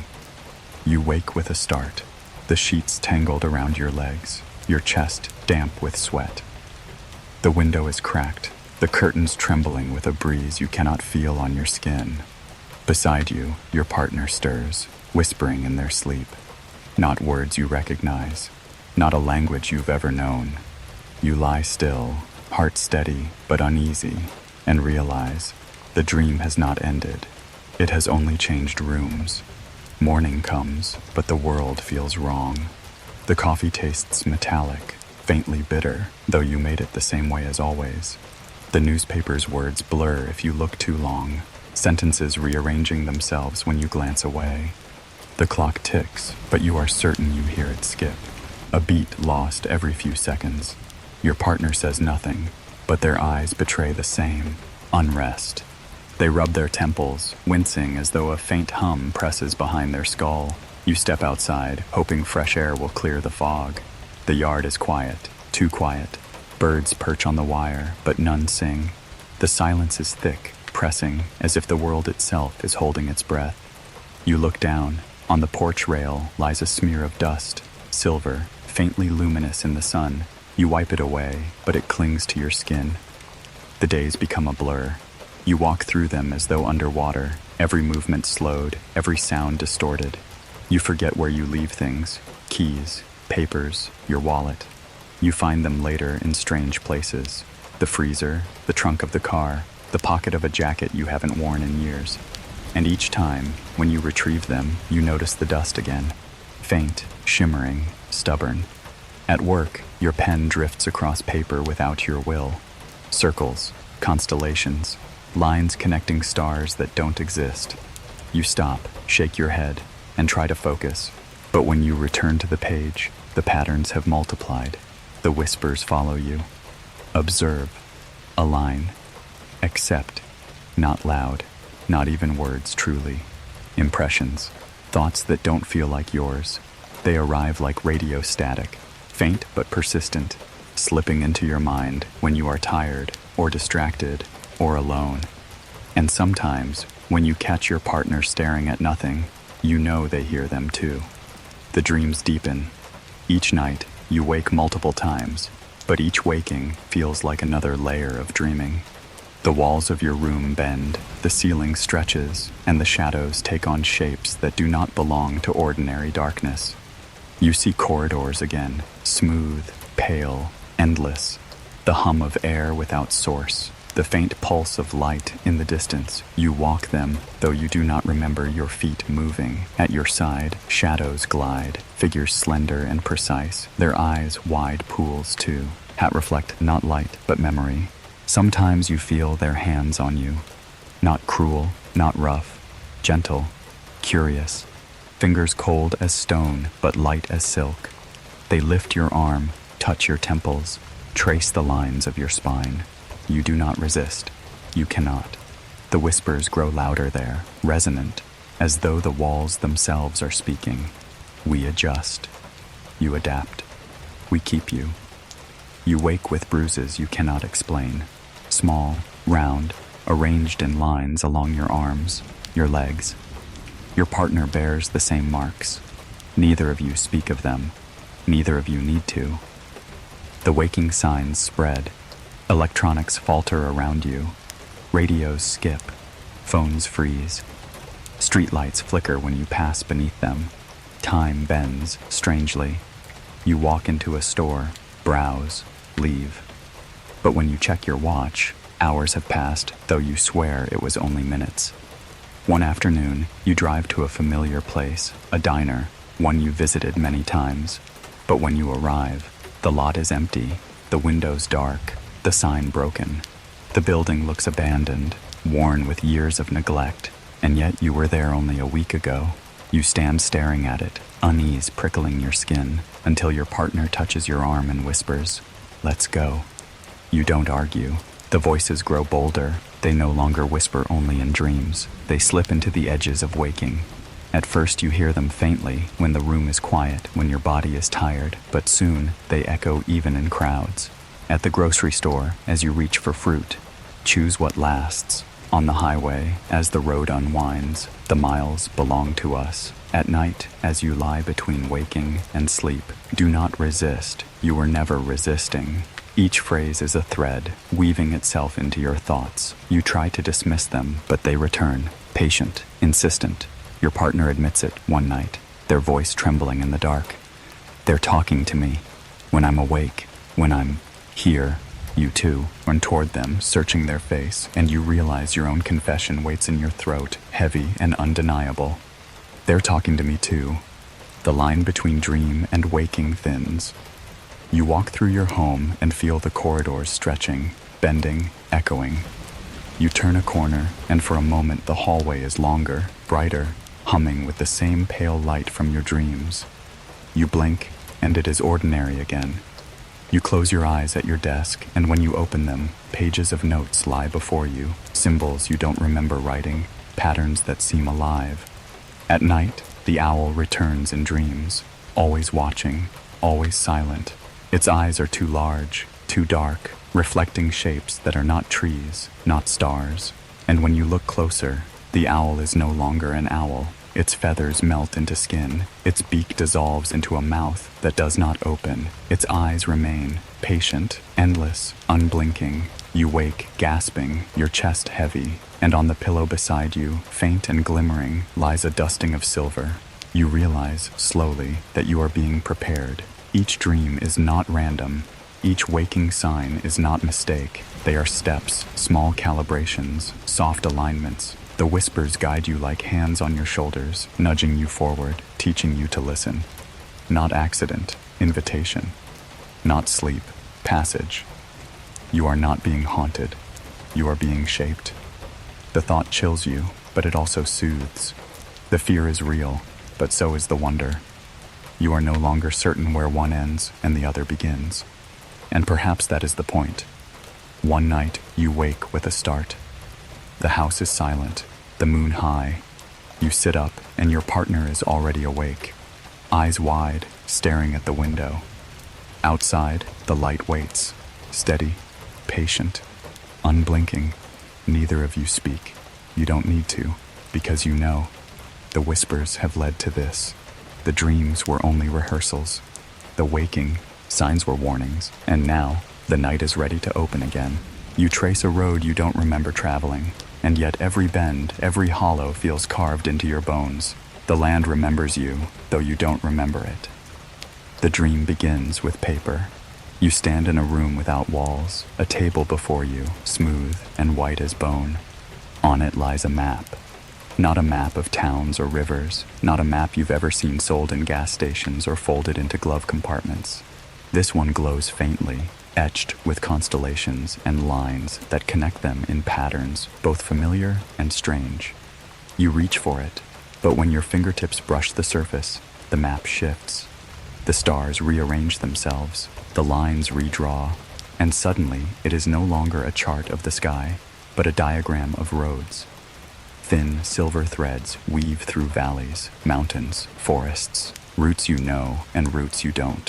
One line pulses brighter, alive, like a vein carrying blood. It leads to a place marked not with a name, but with a circle, perfect and hollow. The whispers come, steady, as though they've been waiting for you to notice. You have walked this path already. You remember it in your bones, not in your mind. You wake with the taste of iron in your mouth, your hands curled as though you are still clutching paper that never existed. Morning feels wrong again. The clock insists it is early, but the sun sits too high. Your partner stands by the window, staring at the horizon as though trying to pull memory out of the hills. They don't turn when you join them. Their voice is soft, almost reverent. "I dreamed we were driving," they whisper, "but it wasn't a road. It was a line of stars." You nod, because you know. You dreamed it too. The house is silent, save for the faint hum that sometimes fills the walls, the same tone you've heard beneath the beam, beneath the voices. You try to ignore it, but it refuses to be ignored. You check your pockets, out of habit. Dust agai, in. Silver grains that cling to your skin until you rub them away. Your watch ticks, but the second hand stutters, jerks forward, then slides back, as though caught in a loop. And in your head, the circle on the map lingers, waiting. Later, you retrace the route. The car moves through familiar roads, trees lining either side, mountains looming at a distance. You drive without speaking, your partner's hand resting quietly on your arm. The silence between you isn't awkward. It is full, as though both of you are listening to something else. The road feels different now, though it is the same. The forest leans closer, more watchful. The air carries a weight, a thickness, as though the world itself is aware of your return. And then you see it. A stretch of highway that feels wrong. You know you've driven it before, but it doesn't match memory. The guardrails shine too brightly, their scratches too deliberate, as if carved by intention rather than accident. The pavement is darker, smoother, almost new. You slow. Your partner leans forward, eyes narrowing.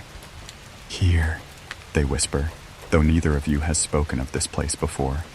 You pull onto the shoulder. The car idles. The silence grows heavy. The circle on the map pulses in your mind. You step out. The air is cold, sharp with pine and damp stone. The forest is quiet, too quiet. Even the wind has stilled, as though the trees are holding their breath. You walk along the shoulder, gravel crunching underfoot. The ground feels uneven, though it looks flat. The air tastes metallic, like rain against iron. And then you see them, marks on the ground, faint, etched into the dirt like grooves. Circles, perfect circles, overlapping, connecting. You crouch, tracing one with your finger. The soil is warm beneath your touch, though the air is cold. Your partner joins you, eyes wide. They touch another mark. Their breath catches. "It's the same," they murmur. "The same as the dream." You don't reply. You can't, because you know it too. The whispers return, clearer now, no longer fragments, but sentences that echo in your skull. "This is where you left. This is where you returned." The miles are not missing. They are stored. Your chest tightens. You close your eyes and the images come. You see yourself standing in this very place, though you don't remember standing here. You see the car parked on the shoulder, headlights dim. You see the beam descending, wide and white, swallowing the road, the forest, the sky. You feel the lift, the stillness, the way the ground slipped away beneath you. You remember, though you shouldn't, being led. Hands light on your arms, guiding you through corridors of pale light. Voices pressing thoughts into your mind like stamps into wax. You open your eyes, heart pounding, breath shallow. The marks on the ground glow faintly in the dying light of day. You stand, unsteady. Your partner grips your arm, their face pale. "I don't think we were supposed to see this," they whisper. But you know you were. That night, the dreams intensify. You are back in the corridor, smooth and seamless, light humming from nowhere. The air is cool, heavy with silence. Figures glide beside you, their movements fluid, deliberate. Their eyes watch you, endless and unreadable. They guide you to a chamber. Its walls are curved, silver white, pulsing faintly as though alive. At its center hovers the map. Not paper, not ink, light. Stars drift across its surface, glowing softly. Lines connect them, weaving into constellations. One constellation pulses brighter, the same as before. A circle, hollow, waiting. The voices echo, layered and resonant. You have carried it.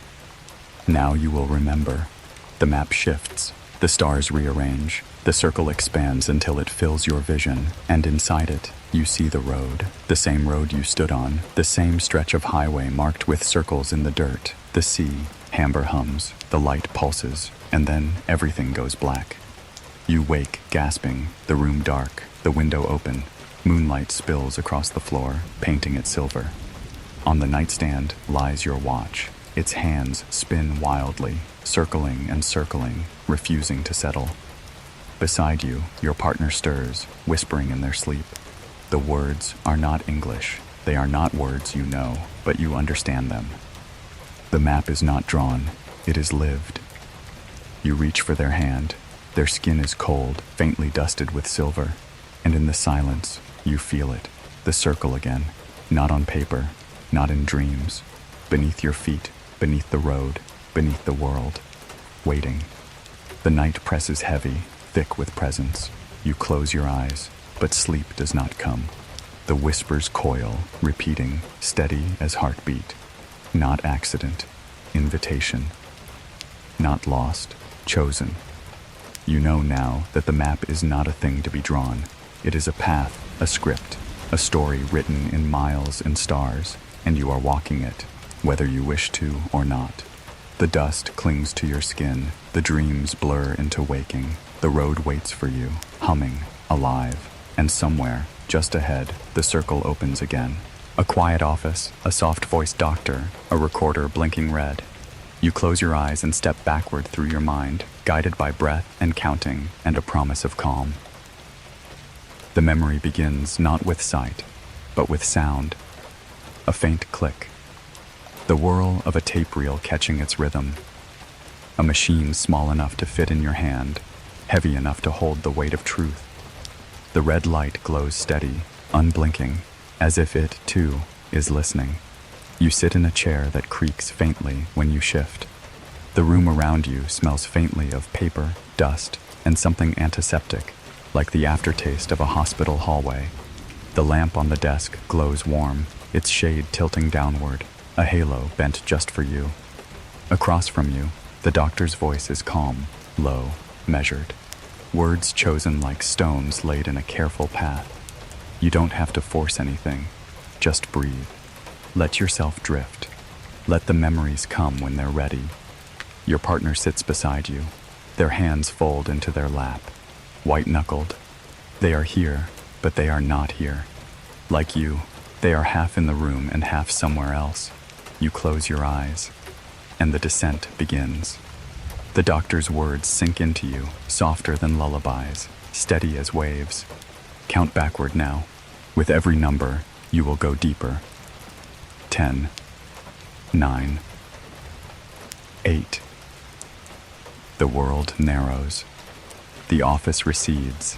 The chair, the desk, the lamp, all blur until they are only outlines in the fog. What remains is breath and heartbeat, and the slow slide into the rooms inside your own mind. You see darkness first, not frightening darkness, but a curtain drawn across a window. Behind it, faint shapes stir. You sense them before you see them. You reach, and the curtain parts. The road appears again. New Hampshire's black ribbon beneath your wheels, the forest pressing close, the sky above thick with stars. The headlights cut their narrow path, but ahead, a light waits. Stay, 80, patient, too bright to be a star, too calm to be a plane.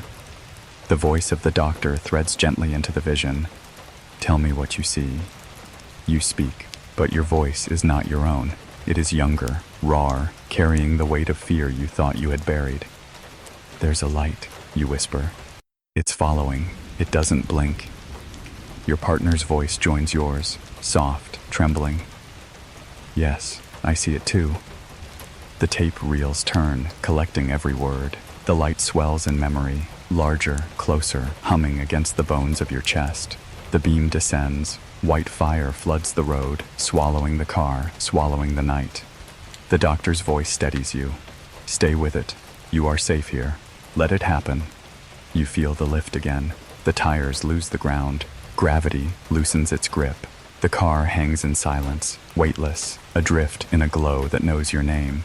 Figures emerge in the beam, small, slender, their eyes like pools of ink. They glide, not walk. They approach without hurry, without sound.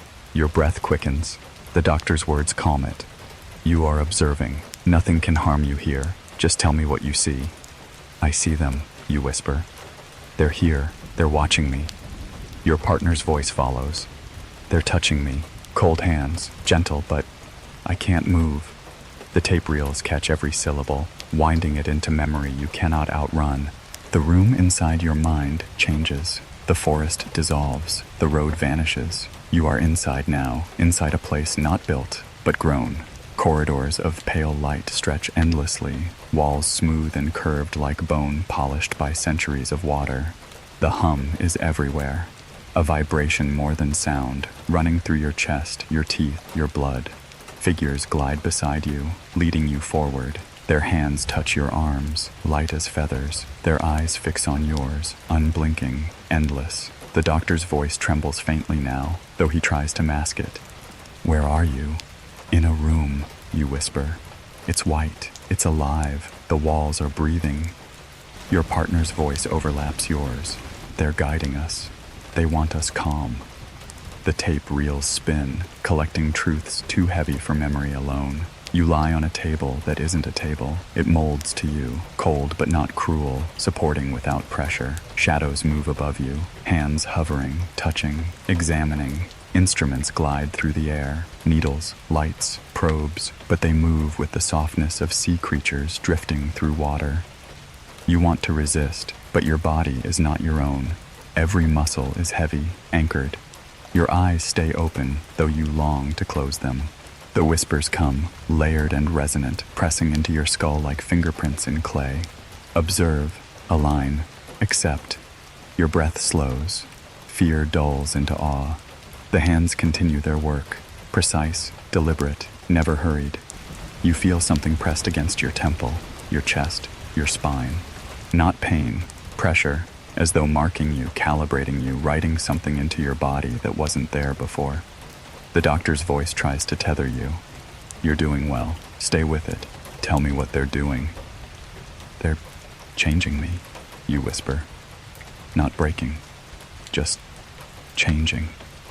Your partner's voice cracks. They're showing me things. Stars, a map. It's beautiful. It's terrifying. The reels spin on. The room shifts again. You are standing now, though you don't remember rising. Before you hangs the map, the same map from your dreams, glowing with stars, lines connecting them in patterns beyond Earth. One cluster pulses brighter, a circle hollow at its center. You reach toward it, hand trembling. The figures watch, their eyes reflecting the same light. The whispers deepen, steady, insistent.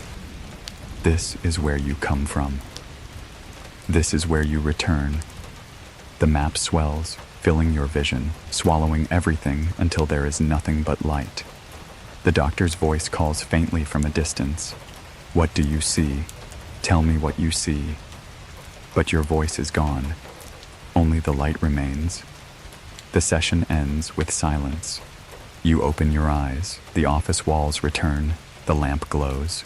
The doctor sits across from you, pale, shaken, his pen trembling in his hand.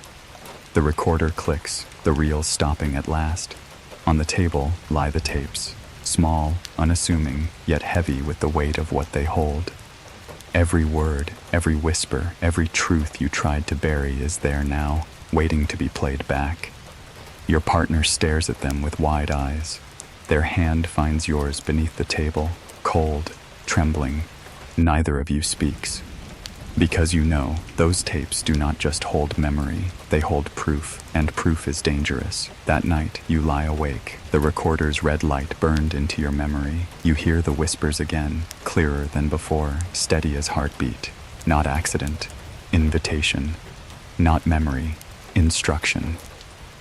You close your eyes, and in the darkness, the map appears once more, glowing faintly. The circle pulses, alive, waiting. And you know, with a certainty that chills you, that the tapes are not the end. They are only the beginning. You remember the eyes first, dark and unblinking, mirrors of a night sky without stars. Then the hands, small and deliberate, touching not to harm but to know. They move without haste, without sound, as though they have always belonged in the space between your breaths. The memory arrives as a fragment, half dream, half sensation. You are lying down, though you cannot recall lowering yourself. The surface beneath you is not a bed, not a floor. It curves to your body, smooth and cool, as though it was grown around your shape rather than built. It hums, faintly, a vibration you feel more than hear, threading into your bones, syncing with the rhythm of your heart. The air is different here. Not air at all, but something thinner, sharper, alive. Each breath tastes of metal and water and a sweetness you cannot name. It fills you too quickly, as though your lungs no longer decide the pace. And then, you feel them. Figures gather at the edges of your vision, blurred at first. Their outlines uncertain. They lean closer, and clarity sharpens. Small, slender, their limbs long, their hands delicate, their movements fluid as though air is not resistance but water. Their heads tilt, larger than they should be, as if designed to hold more thought than yours can fathom. But the eyes, always the eyes, black, depthless, reflecting everything and nothing. You try to move, but your body is not yours. It lies heavy, pinned by invisible weight. Yet the stillness is not cruel. It feels more like being held, like a child steadied by gentle hands. And in the silence, you hear them. Do not resist. We are here. The visitors do not speak with mouths. Their faces hold no expression, no flicker of smile or frown. And yet, their presence is thick with meaning. Words pressed directly into your thoughts, not asked, not offered, but placed, softly, undeniably. One stands closer than the others. Its hand hovers above your chest, palm small, skin pale as moonlight. You expect cold, but when the hand finally lowers, it is neither cold nor warm. It is neutral, perfect, like touching nothing and everything at once. The pressure is light, but it carries weight. Your breath stutters. The hum beneath you deepens, aligning with the rhythm of that touch. We know you. We keep you. You close your eyes, but the darkness behind them is filled with light. Shapes swirl, constellations, diagrams, maps of stars, not your own. You see lines connecting suns across gulfs you cannot measure, paths woven like threads in a tapestry too vast to comprehend. When you open your eyes again, the visitor is still watching, head tilted, eyes unblinking. It does not need to ask if you saw. It knows. Another moves closer. This one examines your arm. Its fingers are long, jointed in ways unfamiliar, ending in tips that press softly against your skin. They trace a line from your wrist to your elbow, then pause, as if noting something invisible to you. You feel a vibration under your flesh, a pulsing you never noticed before. The visitor tilts its head, fingers pressing, adjusting, humming faintly through the contact. Your body responds, not pain, not pleasure, but awareness. Muscles twitch, blood stirs. Your pulse slows, then steadies. Adjusted, the whisper comes, layered and calm. Aligned. Another pair of hands touch your temple. A faint tingling spreads, like static crawling across your scalp. Your vision fractures, colors blooming, patterns spinning, voices layering one over another. Observe. Accept. You are not harmed. Tears slip from your eyes without command. You don't know if they are born of fear, awe, or both. Your partner is here too. You sense them more than you see them. A presence at the edge of your awareness, lying on a similar surface. You catch glimpses, fingers twitching, eyes wide, lips parting with whispers you cannot hear. The visitors move between you both, hands touching, examining, adjusting. They treat you not as specimens, not as prey, but as puzzles, pieces to be studied, aligned, understood. You try to speak. Your throat hums, but no sound escapes. Still, they hear. They always hear. Why us, you think, the question heavy and trembling. The answer comes layered and sure. Because you looked up. The words press deep, carrying more weight than explanation. You understand, though you cannot explain how. The chamber itself seems alive. The walls glow faintly, pulsing in rhythm with the visitors' movements. When they lean closer, the walls brighten. When they step back, the glow dims. It feels less like a room and more like a body, breathing around you, aware of you. You notice shapes etched faintly into the surface, circles, lines, constellations. They shimmer when the visitors pass, as though responding to their presence. One of the figures presses its hand to the wall, and the lines shift, rearranging into patterns that match the visions in your mind. Maps, always maps. You realize the chamber itself is a map, alive, reconfiguring, showing not places, but possibilities. We carry what you cannot, the whispers explain. We return what you will forget. Time folds strangely here. You cannot tell if minutes pass, or hours, or days. Every action feels both instant and eternal. Every touch lingers beyond its moment. The visitors continue their work, tracing, adjusting, humming. You feel them inside you, not cutting, not probing, but sinking, aligning rhythms you did not know were broken. You wonder if you should be afraid, but fear has dulled into stillness. You are not prisoner. You are not guest. You are observed. You are remembered. And in their presence, you realize you are not small. You are not insignificant. You are part of something vast, a thread woven into a tapestry far beyond Earth. At last, the visitors step back. The hum softens. The light dims. They gather in a half circle, watching. Their eyes glimmer faintly, reflecting not you, but the stars themselves. One leans forward. Its hand rises once more, hovering above your face. Your chest tightens as the whisper comes, final and certain. We are finished. For now. The hand lowers. Your vision blurs. The chamber dissolves into light.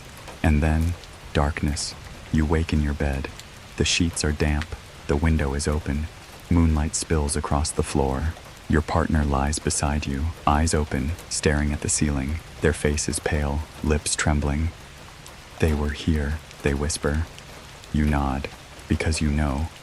The dust lingers on your skin, faint and silver, glowing for a breath before fading. And outside, the night is quiet, too quiet. The world holds its breath, because the visitors have not gone. They have only stepped aside, waiting. You remember the silence first, not absence of sound, but silence that listens. Corridors curve where walls breathe with their own faint light, and every step you take feels like walking deeper into someone else's dream. The memory arrives like mist, soft, inevitable, clinging to every corner of thought. You are standing, though you don't recall standing. The surface beneath your feet is cool, seamless, silver gray. It is not metal, not stone.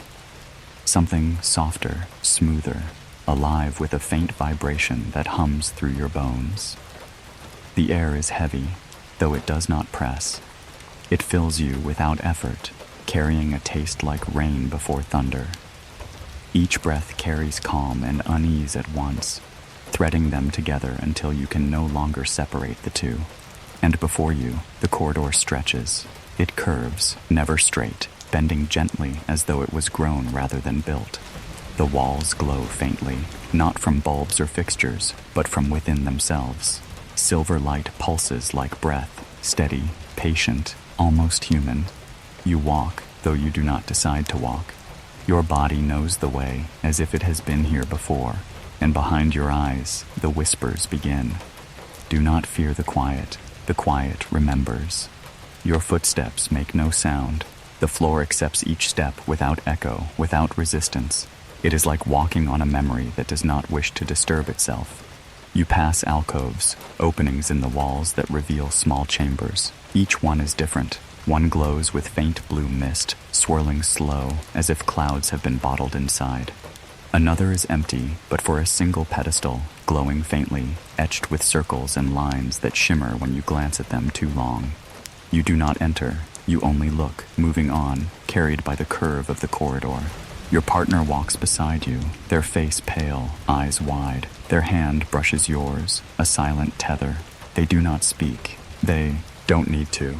You both feel the same thing, awe wrapped in fear, wonder wrapped in dread. The silence deepens, and then, faintly, impossibly, you hear it. Children, not laughter, not cries, hums. Small voices humming, soft and steady, weaving together like a lullaby you almost remember. Your chest tightens. You cannot tell if the sound comes from behind the walls or from inside your own ribs. The rooms are quiet. The whispers soothe. But quiet is not empty. You turn a corner, and the corridor widens. A chamber opens before you, vast and domed. Its walls shimmer with silver light, but this time the glow is brighter. Alive, moving. Shapes ripple across the surface, stars, constellations, maps that shift as you watch. At the center floats a sphere of light, suspended without anchor, spinning slowly. Its glow is gentle, but when your eyes linger, you see depth within it, layers upon layers, as if you are peering into an ocean turned inside out. The visitors stand around it, silent, patient, gentle. They move without sound, their hands rising, lowering, gesturing toward the sphere. Each motion causes the maps on the walls to shift, rearranging stars into new patterns. One turns toward you. Its eyes reflect the sphere's glow, endless and unreadable. You freeze. Your partner grips your arm. The visitor tilts its head, slowly, curiously, and the thought presses into you, steady, deliberate. Observe. You do. The sphere pulses, and inside it, you see not stars but places, valleys carved in red stone, oceans lit from beneath by pale fire, forests of trees too tall, their branches glowing faintly with their own light. Each image lasts only a breath before dissolving into the next, but the impressions linger. You realize you are not being shown a place, you are being shown a memory. The whispers confirm it. These are not maps, these are homes.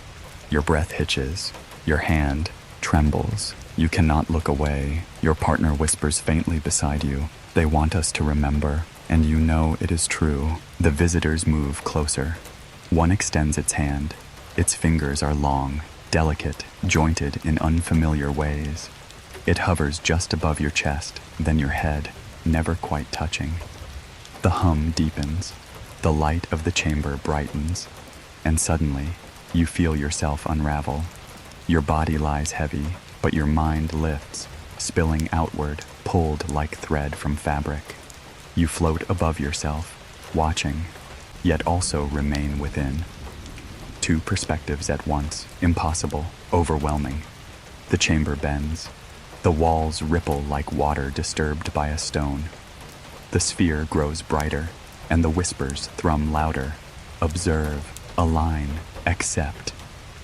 You see your life, scattered, fragments of childhood, of laughter under stars, of roads winding through pine forests. But you also see things that are not yours. Hands adjusting levers of light, eyes watching suns rise on worlds without names, shadows gliding through corridors that are not Earth's. You are shown what is not yours, and yet, for a moment, it feels as though it is. The unraveling slows.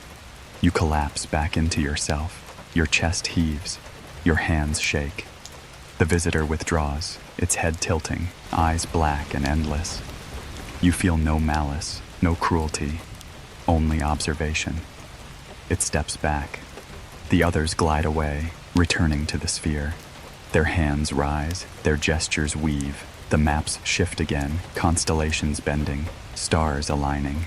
Your partner grips your hand. Their eyes are wet, their breath trembling. They whisper, barely audible. They're showing us where we belong. You cannot answer. You only watch. The chamber fades. The corridor returns. You walk again, though you do not remember moving. The walls curve, glowing faintly, breathing. You pass another alcove. This one glows with silver mist that clings to your skin as you near.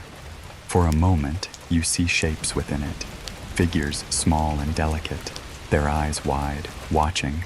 But when you blink, the mist is empty. You move on. Another alcove holds a pedestal. Upon it rests something that looks like stone, but shines like metal, etched with circles. You feel drawn to it, but a visitor glides between you and it, its eyes fixed on yours. The thought presses, not yet. You lower your hand. The visitor steps aside. The pedestal dims. Time dissolves again. Minutes stretch, collapse. You cannot tell if you have been here for hours or only moments. At last, the corridor bends once more, opening into another chamber. This one is smaller, quieter. Its walls glow soft, its ceiling low, curved like the inside of a shell. At the center rests a table. Not a table, something smoother, curved, glowing faintly. And you know, without being told, that this is where you were, where you lay, where they touched you, adjusted you, aligned you. The whispers hum again, soft as breath. You have seen, you have remembered, you will forget. Your chest tightens, tears sting your eyes. You don't know if you want to forget, but the whispers are steady, certain, you must. The visitors gather, their eyes fix on you, steady, endless. One leans closer, its hand rises, hovers above your forehead. The chamber glows brighter, the hum deepens. Your partner grips your hand one last time. Their eyes meet yours, wide, trembling, and in that moment, you know you are about to be carried away from this place. The walls ripple, the floor vibrates, the silence thickens, pressing against your skin, and the whispers murmur, final and certain. The room will close now. You remember the glow first, not blinding, not searing, but soft, like moonlight poured into your skull. It doesn't just surround you, it fills you, asking things without words, painting questions inside your mind. It comes as a flicker, a breath, a half-dream before waking. You are sitting in darkness, but the darkness is not empty. It shimmers faintly, alive with threads of silver, as if stars have unraveled and draped themselves through the air. They hum gently, weaving patterns, glowing brighter each time your heart beats. You don't move, you don't breathe. The glow shifts, leaning closer, folding around you like a cocoon spun from light. And then it happens. Questions arrive, not spoken, not demanded, but placed, delicate as feathers, directly into your mind. Who are you? The words are not sound. They are color, vibration, warmth. They bloom behind your eyes like brush strokes across a blank canvas.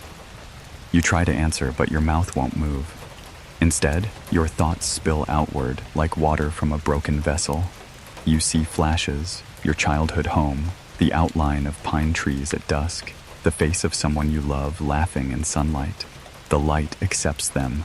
It paints them into its glow, weaving them into its tapestry. And then another brushstroke, another question. What is love? Your chest aches, not with fear, but with the weight of something larger than you. You feel your partner beside you. Though you cannot see them, you know they are here, wrapped in the same glow. Their thoughts spill too, faint impressions bleeding across the air, hands held on quiet roads, whispered promises under blankets, the calm rhythm of two hearts breathing together. The light absorbs everything, patient, steady. It doesn't judge, it doesn't command, it only collects, paints, remembers. Your mind trembles with the realization you are being asked not for facts, but for feelings, not for logic, but for essence. And when the next question arrives, it lands softly, but its weight bends you. What is fear? Images burst unbidden, your hands gripping the steering wheel too tightly, headlights cutting empty roads, the unblinking light that followed you for miles. You see nights spent staring at the ceiling, waiting for whispers in the dark. You see your partner's face pale with awe and terror. You see yourself reflected in black, endless eyes. The glow shifts, dimming for a breath, as if absorbing the heaviness of what you offered. Then it steadies again. The chamber changes. The walls ripple with faint colors, like auroras moving through water. Each color matches the questions. Blue for love, red for fear, gold for memory. They pulse gently, waiting for more. You realize you are painting this room with your answers. The next brushstroke comes. What is home? You don't think, you feel. You see the clapboard house standing against New Hampshire winters, the driveway lit by weak lanterns, the smell of coffee drifting through morning windows. You see blankets pulled tight against cold nights, laughter shared over cracked records, the sound of rain tapping roofs. Your partner's images join yours, different details, same essence. A porch light left on, the sound of a dog barking at dusk, a kitchen table scarred with years of use. The glow swells, brighter, softer, as though this answer pleases it. The walls bloom with green, pulsing like leaves breathing sunlight. And then quieter, heavier. What is death? You shiver. The word tastes like iron in your mouth, bitter and inevitable. Images rise. A funeral you once attended, the weight of silence after a voice is gone. You see hands folded, flowers wilting, dirt falling heavy. But also, you see absence, the emptiness left behind, the ache that lingers longer than grief. Your partner's mind spills too, tears on cheeks, the hollow of loss, the unbearable act of letting go. The glow doesn't falter, it doesn't dim. Instead, it softens, tender, as though laying a hand across your chest. We do not end, the whispers murmur, faint and certain. We change. You change. The words press deeper than comfort. They feel like instruction. The questions continue. Some are vast, heavy as the sky. What is time? What is truth? What is the self? Each answer spills from you in flashes, memories, feelings, fragments of your life. The chamber drinks them all, painting walls with shifting light, building a portrait not of facts, but of your being. Other questions are small, almost childlike. Why do you sing? Why do you touch? Why do you dream? You answer with laughter, with warmth, with the ache of longing. The chamber glows brighter with every response, until you realize it is not merely painting, it is mirroring you. Every answer, every thought, reflected back as light, etched into the walls. You are being turned into a map, not of roads, not of stars, but of meaning. At some point, you notice the visitors again. They stand at the edges of the glow, silent, their eyes catching reflections of the colors you've painted. Their heads tilt slightly, as if listening, as if learning. For the first time, you sense something from them. Not command, not authority, but curiosity. They are asking because they do not know, and the weight of that realization shakes you more than fear ever could. The glow shifts again. A new question arrives, but this one, is not pressed gently. It carves, sharp, undeniable. Do you trust us? The chamber waits. The visitors wait. Your chest tightens. You glance toward where you feel your partner's presence, though you cannot see them. The silence stretches. Trust. You remember the hands, cold but gentle, tracing your arms, pressing your temples. You remember the beam, the missing miles, the dreams that do not fade with dawn.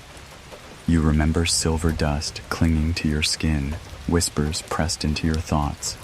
You remember that they have not harmed you, not yet. But trust is more than safety. Trust is surrender. Your heart pounds. You want to say yes. You want to say no.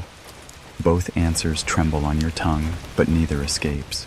The glow dims, then steadies, as though acknowledging your silence is its own answer. The chamber contracts. The light begins to fold inward, dimming, collecting. The colors fade, leaving only silver glow, soft and even. The whispers come one last time, tender but heavy. You have given. You will forget. But you will carry. Your chest aches. Your breath catches. Tears sting your eyes. You feel the weight of every answer you offered, every piece of yourself you surrendered. The visitors step closer. Their eyes fix on you, black and endless. One lifts its hand, hovering above your forehead. The hum deepens, the silence thickens, and the final thought presses into you, soft as a kiss. Now we will ask what you cannot answer. It begins as an ache behind your eyes, soft, steady, like the pressure of a hidden tide. Then it blooms outward, shaping itself into geometry that no hand has drawn. A pattern unfurls inside you, gentle as a whisper, heavy as a planet. The silence comes first. Not the silence of a dark bedroom, not the silence of forests when the wind stops. This is deeper, thicker. A silence with weight. It holds you, suspends you, stretches across every thought until your mind is no longer your own.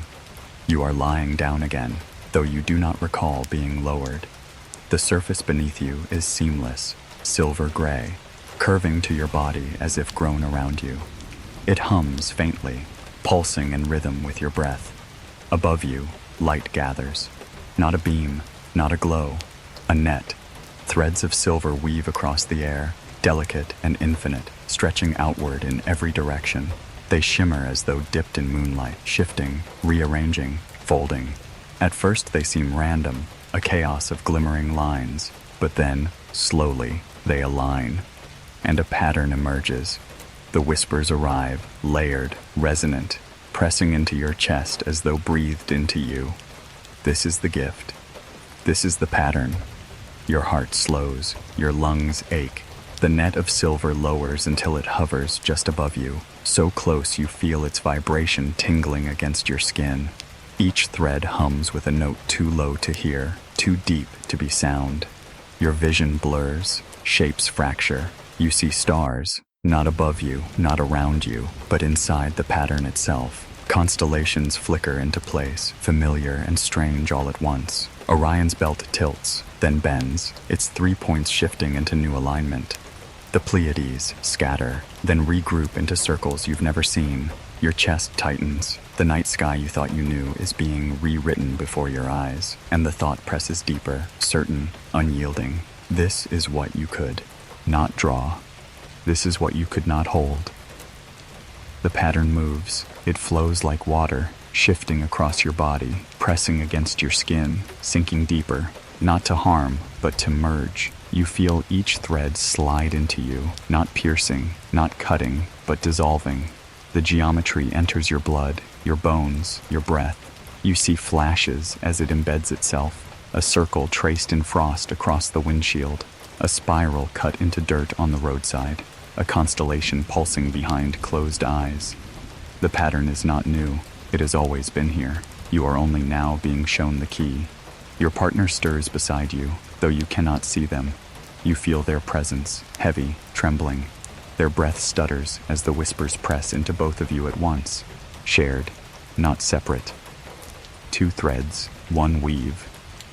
Your hand twitches. You reach blindly, and theirs finds yours. Your fingers knot together, trembling, dusted faintly with silver. The chamber brightens.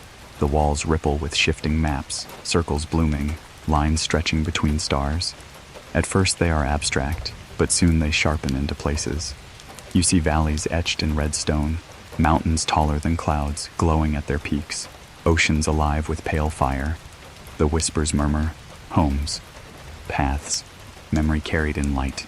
Your chest aches with awe. The images come too fast, too vast. You cannot contain them. They pour through you, a flood of meaning your body was not built to hold. Tears slip down your cheeks, unbidden. Your partner's grip tightens. Their pulse hammers against your palm. And through the overwhelm, one question rises, not asked, not spoken, but inevitable. Why us? The answer comes soft, steady, undeniable. Because you looked up. The pattern pulses again. It rearranges itself into a shape simpler, smaller, delicate enough to live inside you without breaking you. A spiral, a circle within a circle, a line threading through both. It burns behind your eyes, not painfully, but permanently. You know you will never forget it, though you may never understand it. Your breath steadies, your heart aligns. For the first time since the light found you on the road, you feel not fear, not confusion, but belonging. The whispers lull you into stillness. You carry now. You remember now. The gift is the pattern. The pattern is you. The chamber dims. The threads fade, withdrawing, retreating into silence. But the pattern remains, imprinted inside you, humming quietly like a secret waiting to be spoken.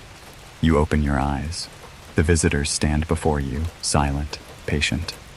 Their eyes, endless and black, reflect the light you can no longer see but feel. They do not move. They do not speak. But you know what they are asking.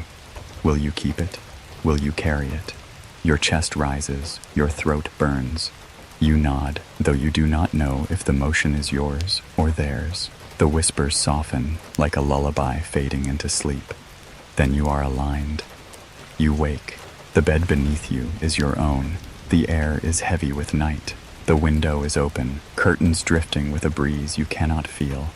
Beside you, your partner lies awake, eyes open, staring at the ceiling. Their hand finds yours in the dark. Their skin is warm, trembling. They whisper, voice hoarse, certain. I saw it too. You close your eyes. The pattern blooms behind your lids, glowing, pulsing, alive. And in the silence of your room, you hear it once more. This is only the beginning. The road curves where memory falters. Trees rise tall and familiar, yet each trunk feels touched by the night. You've been here before, you know it in your bones, but the forest does not greet you as it once did. It waits. The return begins with silence. You are in the car again, the tires humming low against the asphalt. The steering wheel vibrates faintly beneath your hands, a reminder of motion.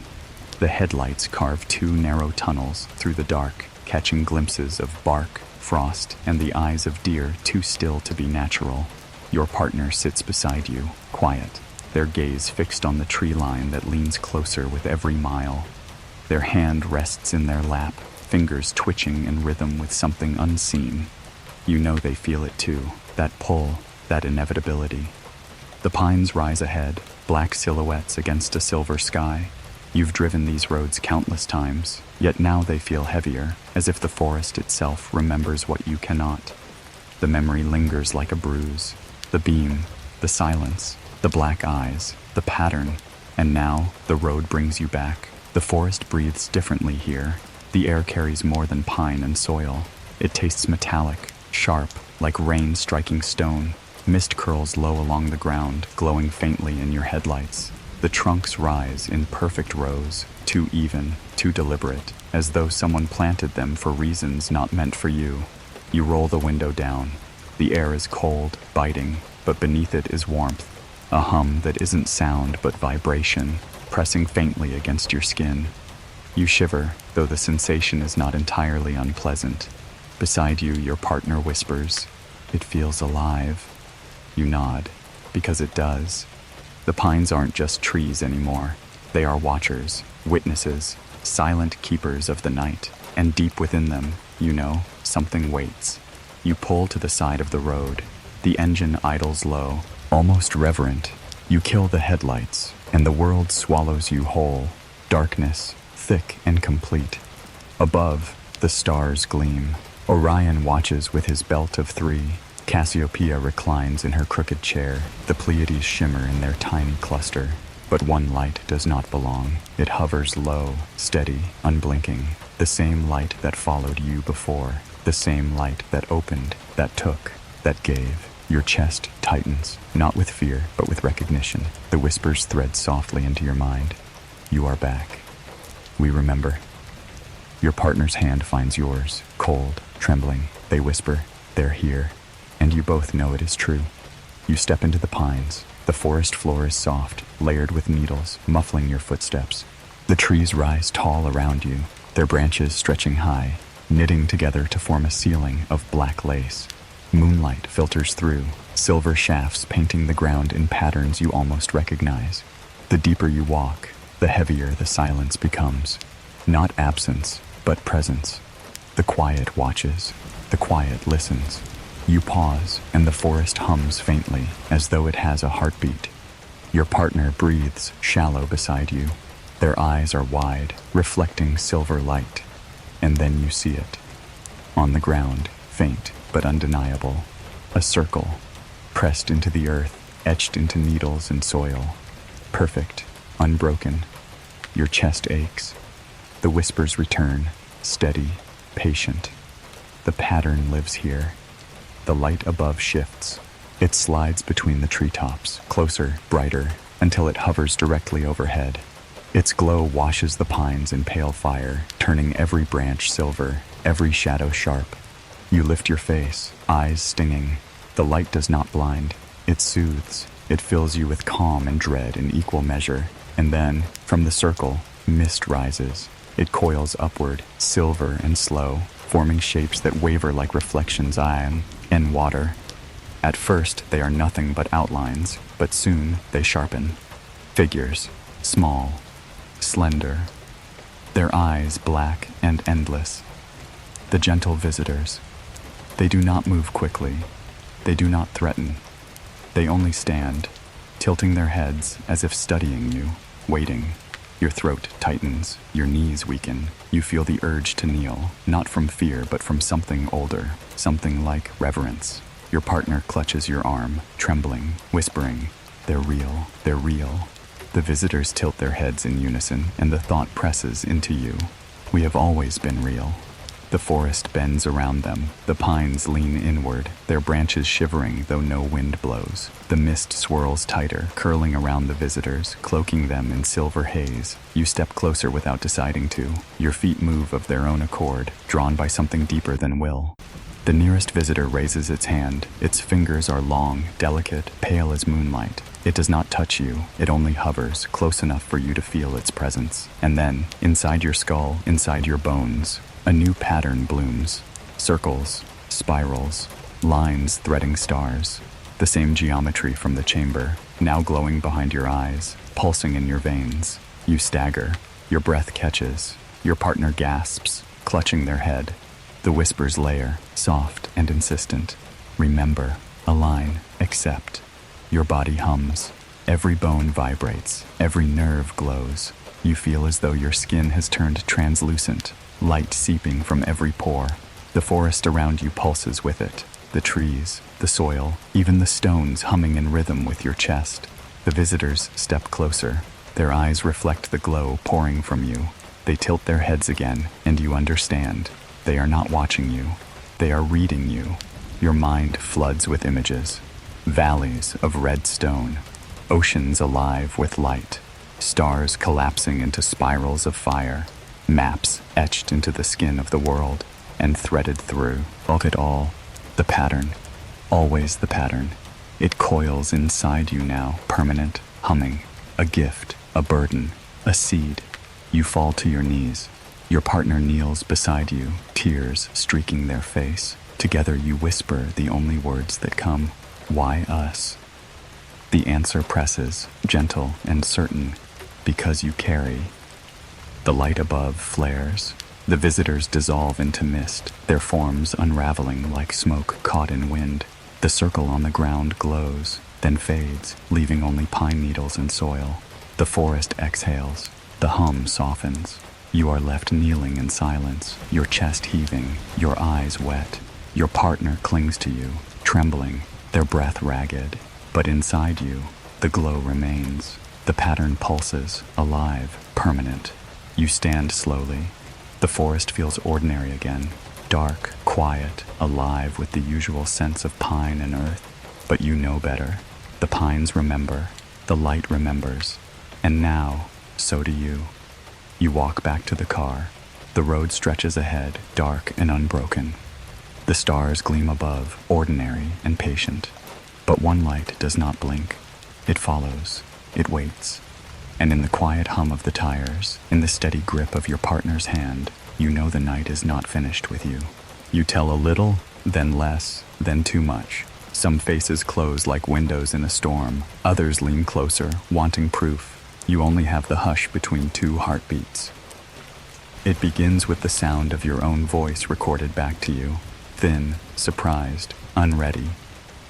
Somewhere on a plastic cassette, you listen to your breath shiver as the beam opens, to the tremor you kept out of your words but not out of the tape. You press stop, and the kitchen goes very quiet. The refrigerator hums like a patient machine learning to speak. Morning glows along the lip of the sink. Outside, the winter air is blue enough to balance a coin on. You practice the story again. Not the whole story, no map, no silver rooms, no hands that weighed nothing and still were heavy. Just the outline you could hand a stranger without dropping parts of yourself. A light that followed. A pause in time. The road arriving where it shouldn't. Your partner's nod being the one thing that made the memory sit still. Leave out the part they can't carry, the hush suggests, familiar now, like an old scarf you don't recall buying. Say only what fits in their hands. You nod to no one. You pour coffee for two. You decide that when people ask, you will tell it plain. You will be careful. You will be kind. And then you try. The first telling is to someone who loves you. It is snowing that night, flakes fat and unhurried. You sit on a couch that knows your shape, and you call it a strange drive, a strange light, a strange hour. Their face is a shore where small waves break. Surprise, worry, the brief flash of humor people wear when they fear either you or the world is mocking them. Probably a plane, they say, because that is a gift they want to give you, the world intact.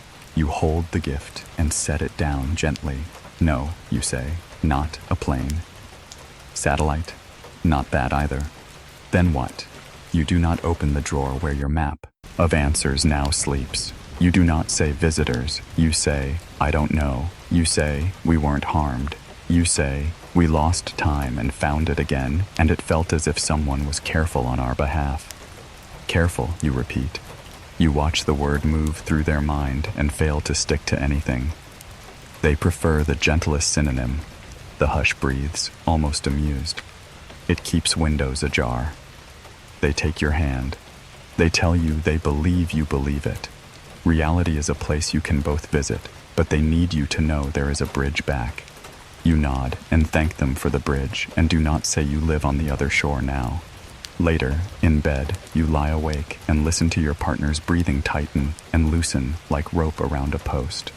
Maybe we should stop telling, they whisper into the pillow's dark. You run your thumb across their knuckles and feel the pattern hum there, faint as a moth, insistent as tide. Maybe, you say, or maybe we should learn how. News travels poorly and fast.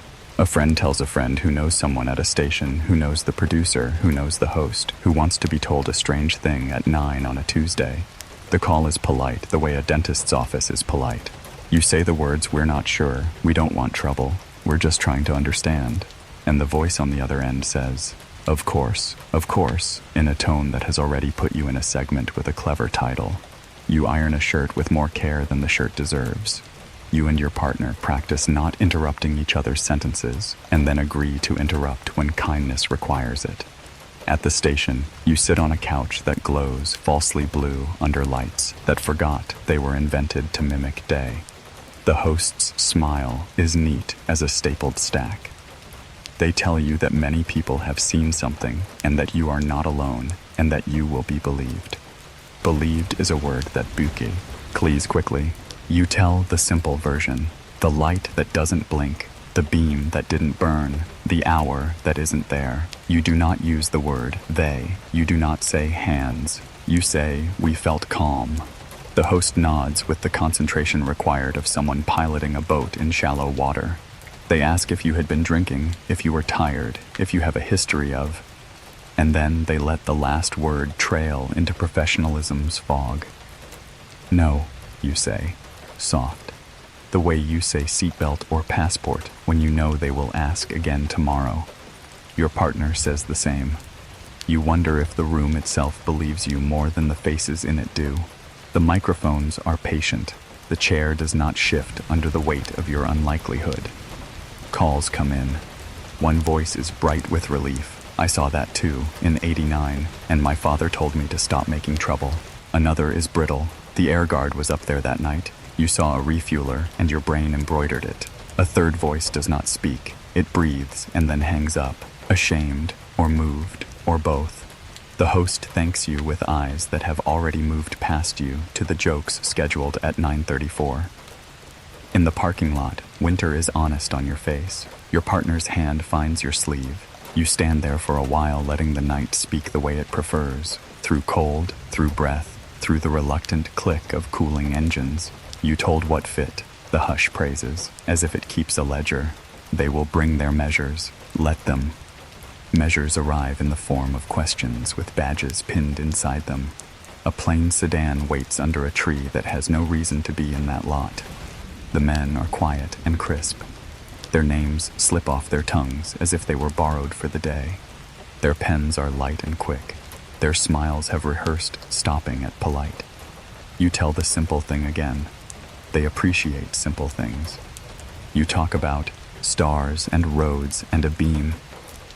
You do not talk about the soft room that breathed, or the maps that woke and rearranged like fish, or the way a hand can weigh nothing and still restitch a person. They ask for dates, you give them. They ask for mile markers, you imagine them. They ask for the brand of your watch with the failed memory. You hold the band as if you are apologizing for it. One of them asks you to draw. The pen is too eager. The paper is too white. You sketch the two-lane, the shoulder, the thin line of pines that leans in. You draw a circle where the light was, and because your wrist remembers, you draw another circle and another, the pattern trying to help. You catch yourself and lower your hand. The man cocks his head the way a dog does when it prepares to make you feel you have done something wrong. He says weather balloon without drama, the way a pharmacist says generic. He says Venus, he says inversion layer, he says both pilots and papers, and the kind of test that would require a classification neither of you will be allowed to say out loud. He says he is not calling you a liar in a tone that has memorized the map that leads to that town. Do you know what a kind refusal looks like? The hush asks you privately. You are in it. You make tea for the men in your kitchen and watch them try not to look at your refrigerator magnets as if magnets could give harm away. Your partner says very little, and everything they say is a sentence you would frame because it has enough air around it to hold some of your life without bruising it.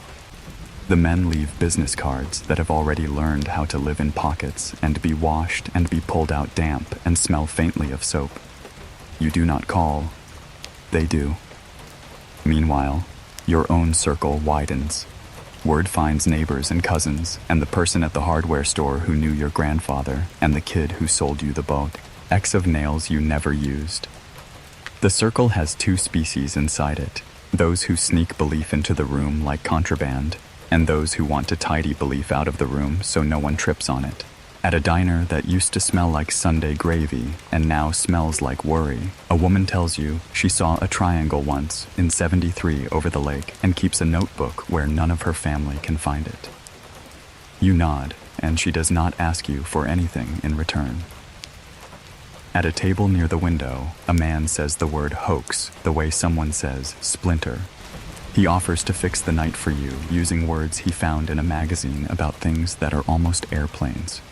You thank him for the fix he needs most to give. A boy asks you if it was beautiful and looks frightened that he is allowed to want it to be. You say yes, because yes is true in that one narrow sense. His father gives him a look that means we can like this at home, but not here. And you would like to tell them both that this town is already their home, and so is the sky, and those places are not rivals. You bring apples to a meeting of people who have seen weather in strange shapes. A woman who has not slept says she dreams a soft corridor and wakes with the smell of disinfectant in her hair. A man shows a drawing he will not admit he made with his non-dominant hand. Someone cries without sound, and a dozen people look at the floor with the courtesy of ancient churches. You come home with names you do not write down because names carry more weight than you are strong enough to hold right now. Your partner sets a kettle on. You both choose not to turn on the television because you have given the television enough for 1 week. Good, the hush says, and for the first time it sounds tired too. Skeptics are not a single weather. They come in sunny and severe. They carry instruments or they carry jokes. One has a telescope and an ache in his throat that makes him overconfident because it keeps him safe. He believes in the beauty of correct explanations, and he tells you about lenticular clouds in a tone that deserved a better audience than you. You let him be your teacher for the length of a muffin, and he leaves happier, which is also a kind of kindness you can make. Another skeptic is 3 beers into the evening and wants to stand up too often. He hasn't been asked for anything worth keeping in a long time and mistakes your story for debt. A third is an aunt who loves you, but does not love the part of you that failed to keep to the known weather of the family. She brings a cake and the word phase as if it were a dish she cooked. Hold your smaller words like birds, the hush advises. They know where to sit if you don't wave your arms. You find the smallest words: light, time, road, we. You do not speak pattern or gift. You put them in your pocket with the hardware store receipt and the business card of a man who will stop doing this job at 52 because it keeps him awake. You do not sleep much. The quiet at 3 a.m. now has a grammar you can parse. Refrigerator hum, house settling, a fox testing the street's edge, a whisper that is not exactly auditory but lives where a headache would.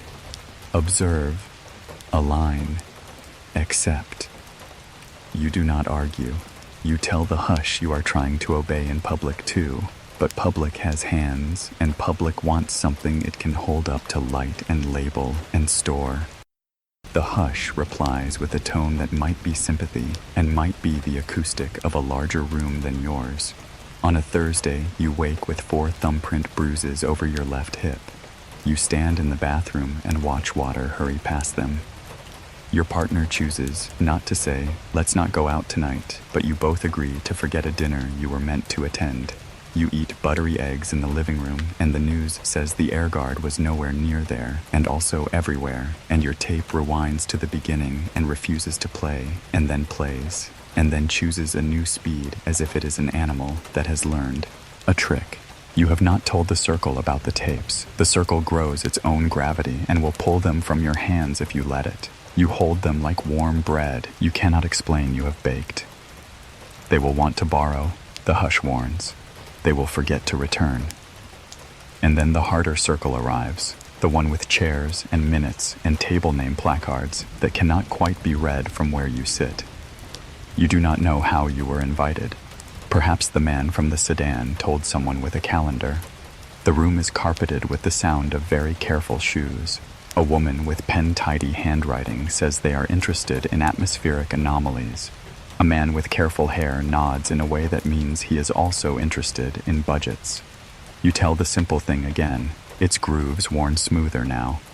You describe the segment of road that has learned your name. You show a sketch you have practiced not to let your wrist finish for you. Someone says radar, and someone says civilian report, and someone says, let's not get ahead of ourselves. You would like to tell them that the getting ahead has already occurred. They ask whether you are open to hypnosis performed by a person they trust. You think of the doctor's steady voice and the red light that did not blink and the afterwards where the room remained a room and also a cliff. You say yes. Your partner says yes. There is an audible relief, which is interesting. They wanted you to be more like your own story, quiet, led, safe, inside guidance. You sign a paper. You do not understand it, which seems to be its intention. Paper is a room too, the hush notes, almost kindly. Know where its doors are.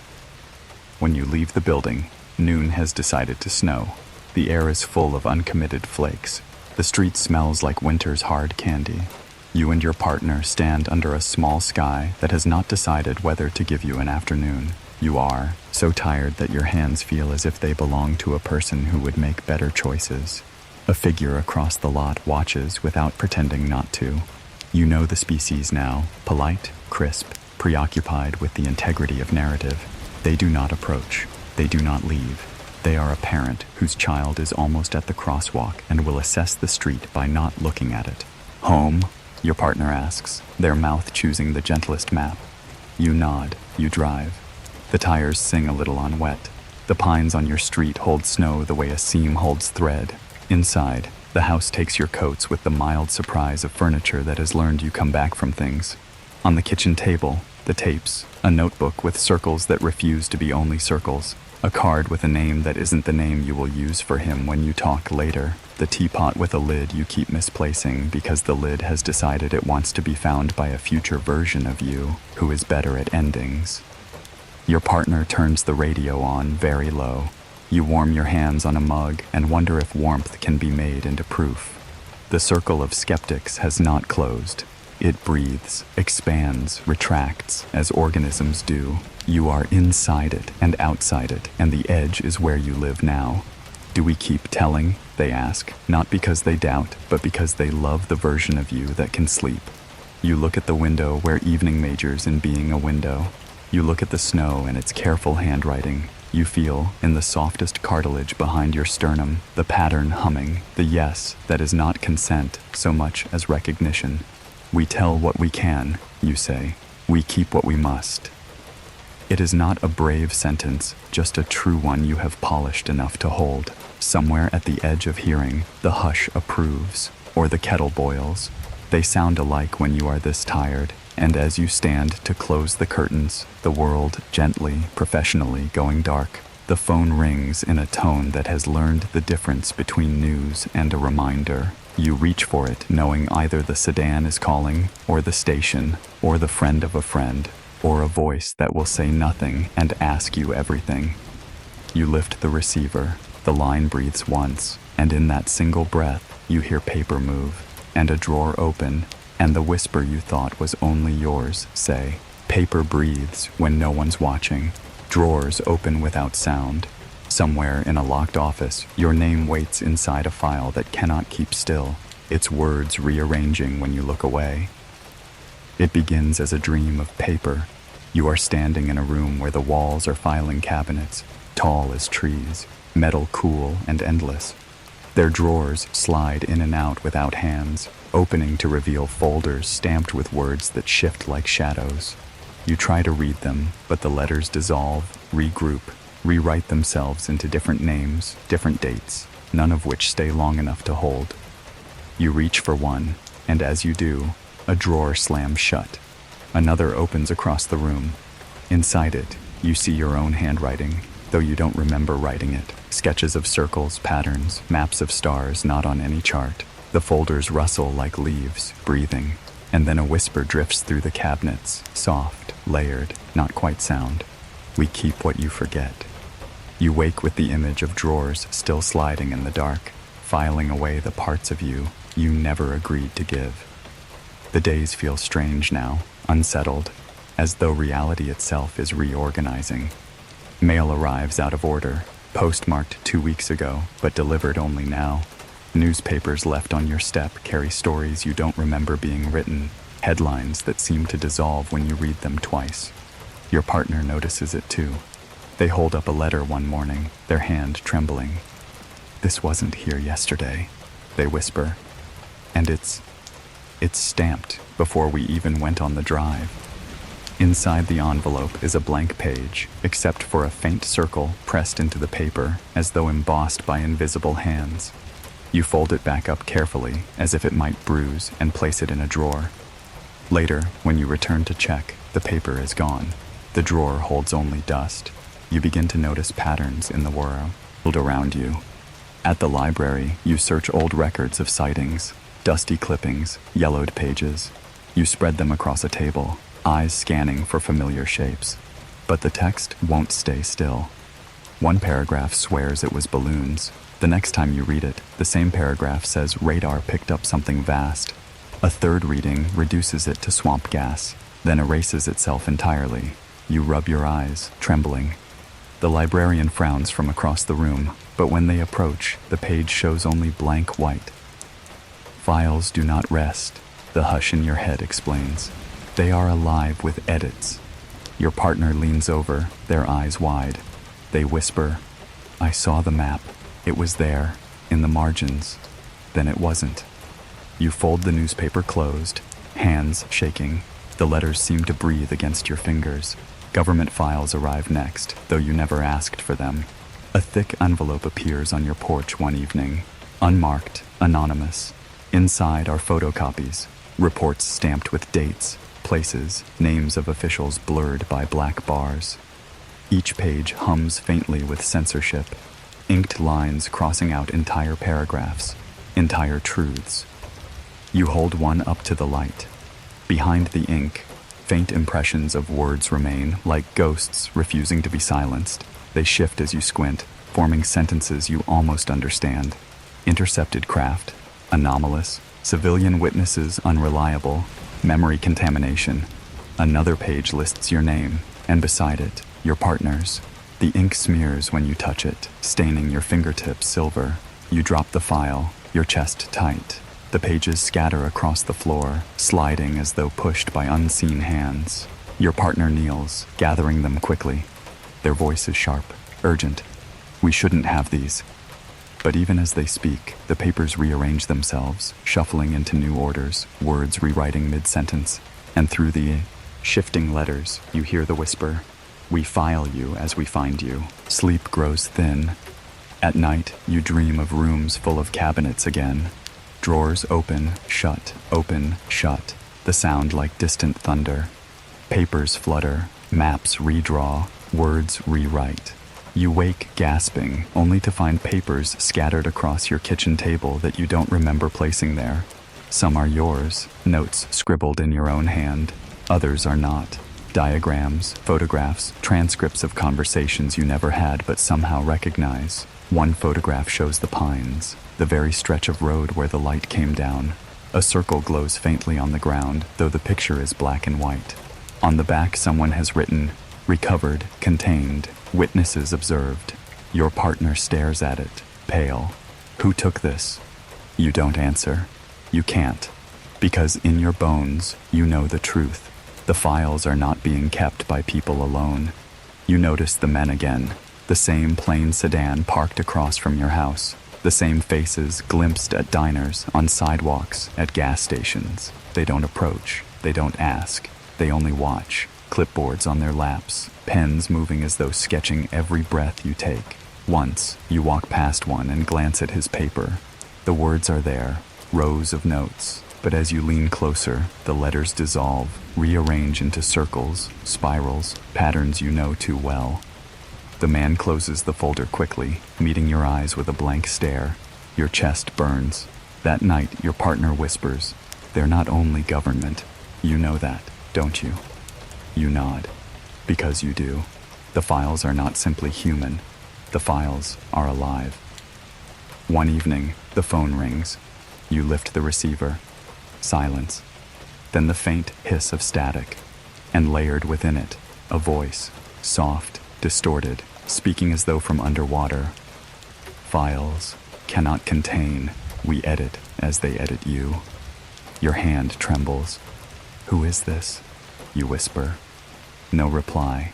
Only more static, then faint, almost like a sigh. You are written in two ledgers, ours and theirs. The line clicks dead. You set the phone down slowly, your skin prickling, your stomach hollow. You and your partner begin to compare notes, literally. At night, you write down every fragment you remember, every dream, every whisper. In the morning, half the words are gone, as though erased, sometimes replaced with new sentences, ones neither of you recall writing. One page reads, "The map will surface when the files collapse." Another, "Do not resist the redactions. They are a kind of mercy." You stare at the words until your eyes blur, until the letters shift into patterns you almost recognize. Spirals, constellations. The pattern, again and again, etched into every page. Your partner whispers, "They're leaving us messages," inside our own notes. You nod, because you know it is true. The weight of it grows. You feel yourself being cataloged, filed away, recorded in ledgers you cannot access. Every word you speak feels as though it is copied somewhere, written in ink that shifts when you are not looking.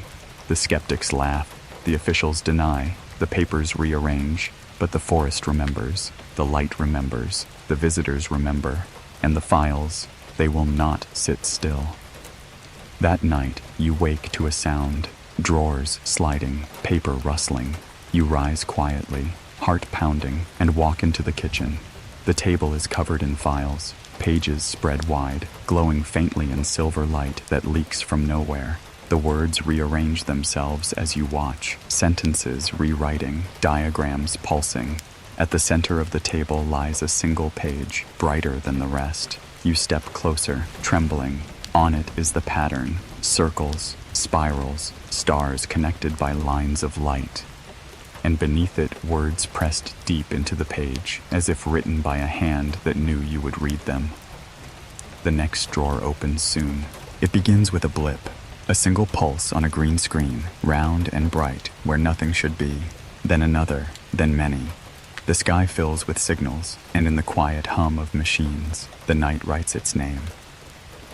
The dream wakes you before dawn. You are standing in a dark room, the walls lined with consoles and screens. Their glow is soft, green and gold, casting shadows that move when nothing does. You hear the steady sweep of radar, an arm turning, each rotation a heartbeat of the unseen. On the screen, dots appear, one at first, then two, then three, moving together, too slow for jets, too steady for weather. A voice speaks, though the lips that form it are nowhere near. Unidentified, holding pattern, watching. You lean closer. The screen brightens. The dots pulse in rhythm with your own chest, and then they vanish. The sweep passes again, empty. The room exhales, machines quiet, and you wake in your bed, heart still echoing the sound of radar. The morning brings whispers before words. Neighbors mutter over coffee about lights seen in the hills. A farmer says his cows bunched together, staring skyward for hours. Someone at the post office tells someone else that the air guard scrambled jets last night, though no one saw them land. It spreads the way weather spreads, without proof, without source, but heavy enough to be felt in your bones. Your partner leans close as you walk through town. They're talking, they murmur, but no one agrees on what they saw. Some say triangles, some say orbs, some say nothing at all, and threaded through it all is the same sentence, repeated in different mouths. It was on radar. You find yourself at a diner, sitting at a corner booth, overhearing more than you eat. Two men in uniform sip coffee black as tar. Their voices are low, but you catch fragments. Uncorrelated. 20 minutes. Could have been a malfunction. But their eyes don't match their words. Their eyes are haunted, restless, as though they've glimpsed something the tongue refuses to shape. At another table, a woman leans forward, her voice a whisper, sharp with urgency. I heard the controllers couldn't keep them steady. Blips all over the screen, moving in formations, like someone was drawing pictures in the sky. Her companion shakes his head. Stories, just stories. But his hand trembles when he lifts his cup. You stir your coffee, watching the steam curl upward. It twists like smoke into symbols you almost recognize. Spirals, circles, the pattern. You blink, and the steam dissolves into nothing. The whispers return, soft, insistent. Machines see what eyes deny. The rumors multiply. In bars, in kitchens, in back rooms of grocery stores. Everyone knows someone who saw. A truck driver claims he chased the lights down the highway, only to find himself arriving an hour later than he should. A mechanic swears his radio picked up voices in a language he didn't know. A teacher says she woke to find her children staring out the window, whispering, "They're back." Each story contradicts the last. Each story aligns in ways too neat to ignore. You and your partner listen, nodding, saying little, because you know the truth sits not in the details, but in the rhythm, a pattern hidden beneath the noise. At night, you walk outside. The sky stretches vast and dark, stars scattered like salt. The air is cold, sharp in your lungs. You tilt your head back, searching, and then you see it. Not one light, many. They move together, silent, gliding, too slow for planes, too deliberate for stars. They hold a formation, then scatter, then regroup. Each motion perfect, without error, as though choreographed. Your breath catches, your partner gasps beside you. The lights shift once more, and for a heartbeat, you see iron. The pattern. Circles, spirals, a map written across the sky, and then, in an instant, they vanish. The stars remain, patient, ordinary. The whispers thread through the stillness. Radar is not wrong, rumor is not wrong. The sky carries both. Sleep refuses you. You lie awake, staring at the ceiling, hearing the hum of distant machines, the sweep of radar, the static of radios, the low murmur of voices trying to name the unnameable. You dream with your eyes open. A control tower lit by green glow, screens alive with movement, men and women leaning over consoles, their voices sharp, clipped. Objects at 2 o'clock, holding altitude, multiplying. The blips bloom, scatter, reform. Too fast, too perfect. One voice rises above the rest, trembling. They're toying with us. The whisper follows, deep and calm. Not toying, teaching. Days blur. You read headlines that contradict themselves. One paper calls it a meteor shower, another a training exercise, another denies anything happened at all. Yet at the bottom of each story, in the space between words, you feel the same truth pressing through. People are afraid, not of invasion, not of fire from the sky, afraid of being wrong, afraid of a world larger than their maps. Your partner leans over the newspaper one morning, tapping the blurred photo that shows only a streak of light. They know, they whisper. They just can't say it. You nod, because silence is its own language. And rumor is the translation. The files return. This time, not anonymous envelopes, but official reports, leaked, whispered, handed down. You see pages stamped with government seals, words smothered by black bars. Yet, in the margins, faint notes remain, handwritten, hurried. Multiple returns, not atmospheric, not conventional. Pilots advised not to discuss publicly.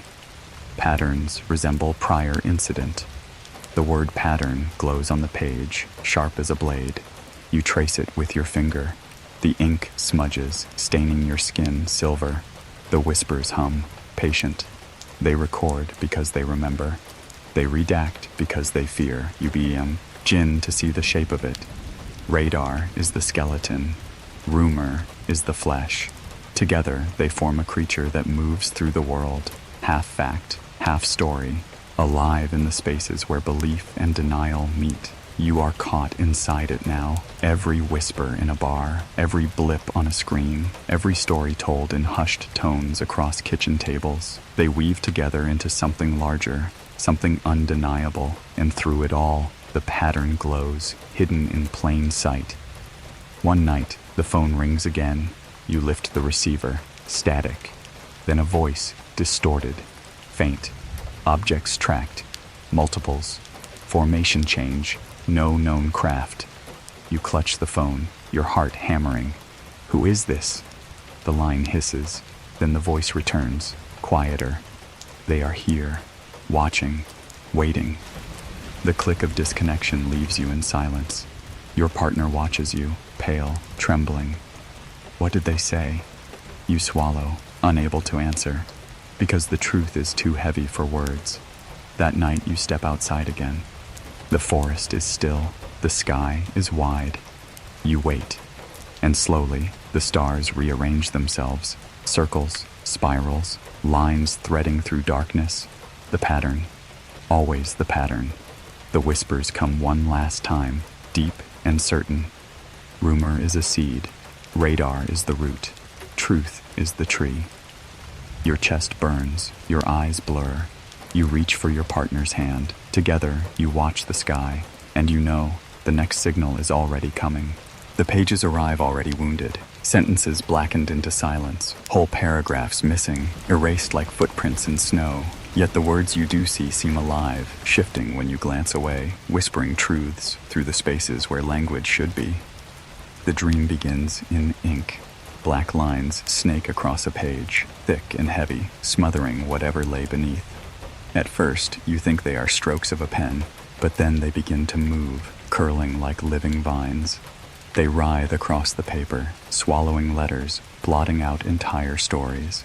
You lean closer, trying to see between them, and faintly, through the gaps, you glimpse yourself. A figure drawn in ink, sitting in a car beneath an unblinking light. Your partner beside you, staring upward, the beam descending, the hours missing. The vines spread further, erasing even that memory. And just before the page goes completely black, you hear it, layered, distant, yet certain. Redaction is not silence, it is signal. You wake, heart heavy, sheets damp, as though you had been wrestling with pages all night. The real pages come the next day. Another envelope, another set of photocopies. Thick, heavy, smelling faintly of dust and iron. You spread them across the table while the kettle hisses in the background. At first, it is the same pattern. Whole blocks of text blackened, names vanished, locations erased. But the longer you stare, the less still the words seem. Sentences waver, letters slip. Beneath the ink, shadows of meaning stir, like fish beneath ice. One line flickers before your eyes, then settles into place. Civilian witnesses unreliable. Another shifts, the ink paling for a breath, just long enough for you to glimpse what lies beneath. Non-terrestrial origin strongly indicated. The kettle whistles sharply, startling you back. When you blink, the words are gone. Your partner sets the cups down. Their voice trembles. It doesn't want to stay hidden. You nod, because you saw it too. The files spread across your kitchen like maps of a country you can't visit. Some pages list radar returns, coordinates, flight paths. You trace the lines with your finger and feel your chest tighten. The paths form circles, spirals, the pattern, hidden even in government ink. Other pages are interviews, snippets of voices reduced to sterile type. Lights over the ridge, missing 2 hours, felt calm, not afraid. Words that mirror your own, voices you've never met but know too well. Your partner whispers, it's like we're reading pieces of ourselves, cut up and rearranged, and you feel it in your bones, because you are. At night, The redactions follow you. You dream of corridors again, but this time the walls are covered in paper, files pinned up, fluttering without wind. The black bars shift, rearrange, crawling across the pages like shadows alive. You reach out, desperate to peel them back, to see what hides beneath. But each time you lift a corner, the letters dissolve into spirals, circles within circles, glowing faintly, and through the hum of the corridor, the whispers come. We redact to protect you. We redact because you cannot hold it all. Forgetfulness is a mercy, yet still you remember. You wake with your temples aching, your fingertips stained faintly silver, as though you had been touching more than paper. The town begins to notice.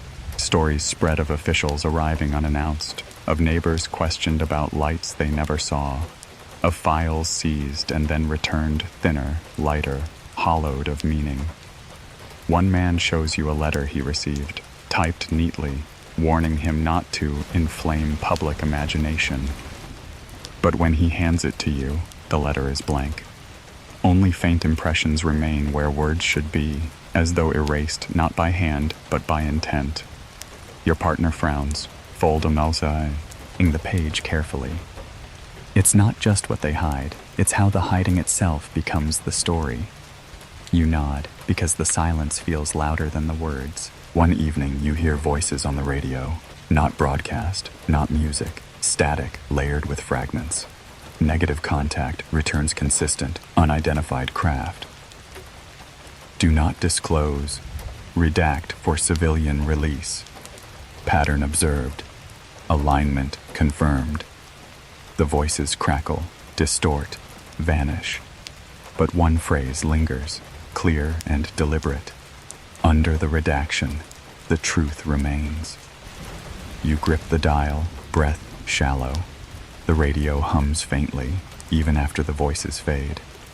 You know it wasn't an accident. It was meant for you. Your partner begins to draw.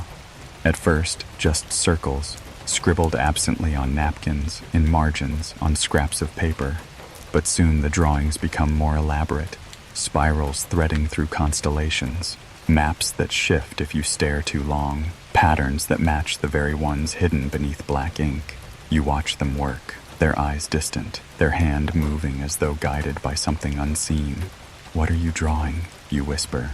They pause, staring at the page, their voices low, strange. "Not me, them." You shiver, because you know it is true. The files grow restless. You stack them neatly at night, but in the morning they are scattered, pages shuffled, rearranged. Sometimes words appear that weren't there before, short sentences, sharp and certain. "We see you. You are remembered. Do not resist the edit." Your partner finds one page with no text at all, just a handprint pressed into the paper. Small, slender, not human. You lock the files away in a drawer, but the next day they are back on the table, waiting. The whispers grow louder, not only in dreams now, but in waking. As you drive past the pines, as you stir sugar into your coffee, as you close your eyes against the hum of sleepless nights. Redaction is not destruction, it is translation. We show you only what you can survive. Still, you carry the rest. Your head aches. Your chest tremble. You press your palms to your temples, trying to push the words away, but they press deeper, engraving themselves into thought. One night, you spread the files across the floor, desperate, page after page. Black bars, erased lines, vanished truths, and then, slowly, you begin to see it. The redactions are not random. They form shapes, circles, spirals, the same pattern, hidden not in words, but in silence. You and your partner stare together, realization heavy as stone. The very act of erasing is the message. The truth isn't beneath the black bars. The truth is the black bars. The pattern is the redaction. Your breath quickens. Your hands shake. The files hum faintly. The pages glow at the edges, silver leaking through. And then, as though in unison, every page shifts. Letters dissolve. Lines rearrange. The black bars slide across the paper like shadows, aligning into a single image. A map. The pattern. Alive, pulsing, written in ink and silence alike. And through it all, the whispers thunder in your skull. You see now. You were always meant to. The light outside your window flickers. You freeze. Your partner grips your arm, their eyes wide, reflecting silver glow leaking into the night. The files lie on the floor, glowing brighter, humming louder, alive with something more than paper. And as the window fills with light, you hear the final whisper, soft as breath, certain as fate. The next edit is yours. The night doesn't arrive all at once. It seeps in, slow as tidewater, filling corners, blurring edges, whispering itself into every silence you thought was yours alone. And when it settles, you realize you are not simply inside the night. You are inside its memory. The dream begins with your own house. You walk through rooms you know too well, kitchen, hall, bedroom. But something is wrong. The walls breathe. The furniture hums faintly, vibrating like struck strings. Every surface carries a faint glow, silver washed thin across wood, glass, fabric. You move carefully, toes curling against the floor, but even the floor is alive, pulsing in rhythm with your heartbeat. In the corner of your eye, shadows move, small, slender, watching without weight. And then the whisper arrives. Not from outside, not from inside, but from everywhere at once. This is the night we keep. You wake gasping, the dream still clinging to your skin like dew. The air is different tonight.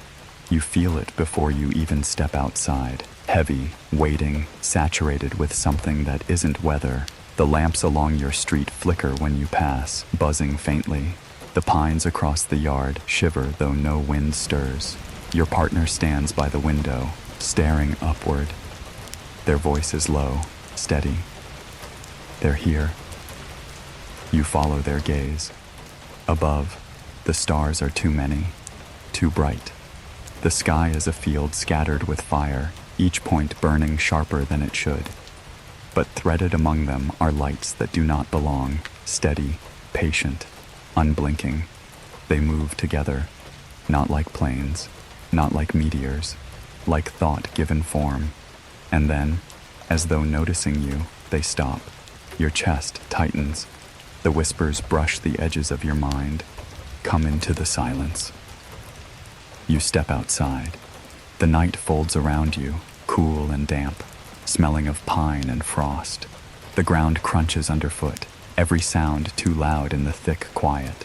Your partner follows, their hand brushing yours, a tether in the dark. The lights overhead shift, descending. They pulse faintly, a rhythm that aligns with your chest. One beam unfurls, wide and white, painting the pines in silver fire. You do not run, you do not hide, you only stand, trembling, waiting. The beam lowers, swallowing you whole. For a moment, the world dissolves. You are inside, not a ship, not a room, a silence given shape. The floor curves beneath you, smooth, seamless. The walls glow faintly, silver gray, breathing light. The air is thick but easy, filling you with calm even as your heart races. Figures glide from the edges of vision, small, slender, eyes black and endless. They tilt their heads, watching, patient.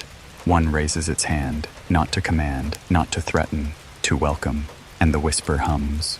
This is the night. You wake gasping, the dream still clinging to your skin like dew. The air is different tonight. You feel it before you even step outside. Heavy, weighting, saturated with something that isn't weather. The lamps along your street flicker when you pass, buzzing faintly. The pines across the yard shiver though no wind stirs. Your partner stands by the window, staring upward. Their voice is low, steady. They're here. You follow their gaze. Above, the stars are too many, too bright. The sky is a field scattered with fire, each point burning sharper than it should. But threaded among them are lights that do not belong, steady, patient, unblinking. They move together, not like planes, not like meteors, like thought given form. And then, as though noticing you, they stop. Your chest tightens. The whispers brush the edges of your mind. Come into the silence. You step outside. The night folds around you, cool and damp, smelling of pine and frost. The ground crunches underfoot, every sound too loud in the thick quiet. Your partner follows, their hand brushing yours, a tether in the dark. The lights overhead shift, descending. They pulse faintly, a rhythm that aligns with your chest. One beam unfurls, wide and white, painting the pines in silver fire. You do not run, you do not hide, you only stand, trembling, waiting. The beam lowers, swallowing you whole. For a moment, the world dissolves. You are inside, not a ship, not a room, a silence given shape. The floor curves beneath you, smooth, seamless. The walls glow faintly, silver gray, breathing light. The air is thick but easy, filling you with calm even as your heart races. Figures glide from the edges of vision, small, slender, eyes black and endless. They tilt their heads, watching, patient. One raises its hand, not to command, not to threaten, to welcome, and the whisper hums. This is the night we keep. The chamber shift is around you. The walls ripple with images, stars rearranging, constellations bending, maps alive and moving, circles bloom, spirals unwind, patterns thread through darkness. You feel them inside your chest, etched into your ribs, pulsing in your veins. Your partner clutches your hand tighter, their breath trembling. Their eyes are wide, wet, reflecting the same patterns. Together, you are shown not places, but meanings. The curve of a planet's horizon, the hum of oceans alive with light, the silence between stars, vast yet intimate. The whispers deepen. You carry, you keep, you are kept. You are placed on a surface that is not a table, not a bed. It molds to you, cool, seamless, supporting without pressure. Hands hover above your chest, your temples, your arms. Not touching, not quite. Yet you feel them anyway. A vibration hums through your body, syncing with your pulse, your breath, your thoughts. You feel yourself unravel, threads pulling free, weaving outward into something larger. Your partner's presence shimmers beside you, threads of their being intertwining with yours. Together, you are woven into the pattern, circles, spirals, stars connected by living lines. You are no longer two, you are part of something vast, and the whisper hums, steady as heartbeat. This is why you were chosen. Time dissolves, minutes or hours pass. You cannot tell. The visitors glide around you, silent, precise. Their eyes reflect not you, but the maps glowing within you. They tilt their heads, studying, remembering. You feel no cruelty, no malice, only observation, only care. And yet, the weight of it is almost unbearable. You are being remembered in ways no human language can hold. You are being kept. At last, the chamber dims. The visitors step back. The hum softens. The light withdraws. One figure lingers longer than the rest. Its eyes hold yours, endless, unreadable. And then the final whisper arrives, soft, certain. This night will not be erased. This is the night we keep. You wake in your bed. The sheets are damp. The curtains stir. Moonlight spills across the floor. Your partner lies awake beside you, staring at the ceiling. Their eyes meet yours, wide, trembling.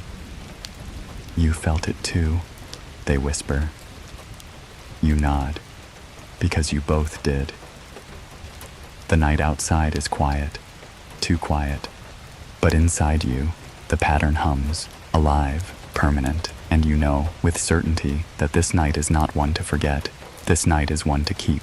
You wake to find the night still lingering inside you, as though the world has not yet remembered to turn the page. The sky outside is quiet, calm, ordinary, but you know better. You know that some silences are only masks. Morning arrives like smoke, slow and curling. The sun lifts itself over the horizon, pale and unsure, spilling light across the pines. The world looks unchanged, snow on the branches, a bird winging low across the yard, your street lying still in its winter hush. Yet you carry it in your chest. The glow, the hum, the pattern. You stir from the bed, feeling the weight of it in your bones. Your partner lies beside you, eyes already open. You don't need to ask if they dreamed the same dream, because you see it in their face. The silence between you is thick with the same truth. Something has been kept. The kettle whistles in the kitchen. You pour tea, the steam curling upward in shapes you almost recognize. Circles, spirals, faint echoes of the geometry that has rewritten itself behind your eyes. You blink, and the steam dissolves. But the memory remains. Outside, the sky is too clear. Blue stretches unbroken, sunlight sharp on the snow. Yet every time you glance upward, you expect to see it. The lights, the formation, the pattern painted across the heavens. Your neighbors move about their lives as if nothing has shifted. A shovel scrapes a driveway. A dog barks at shadows. Children drag sleds across drifts, laughing, ordinary. But you know the sky is not what it seems. We linger above the silence. The whispers murmur faintly, like wind caught in the eaves. You will always feel us.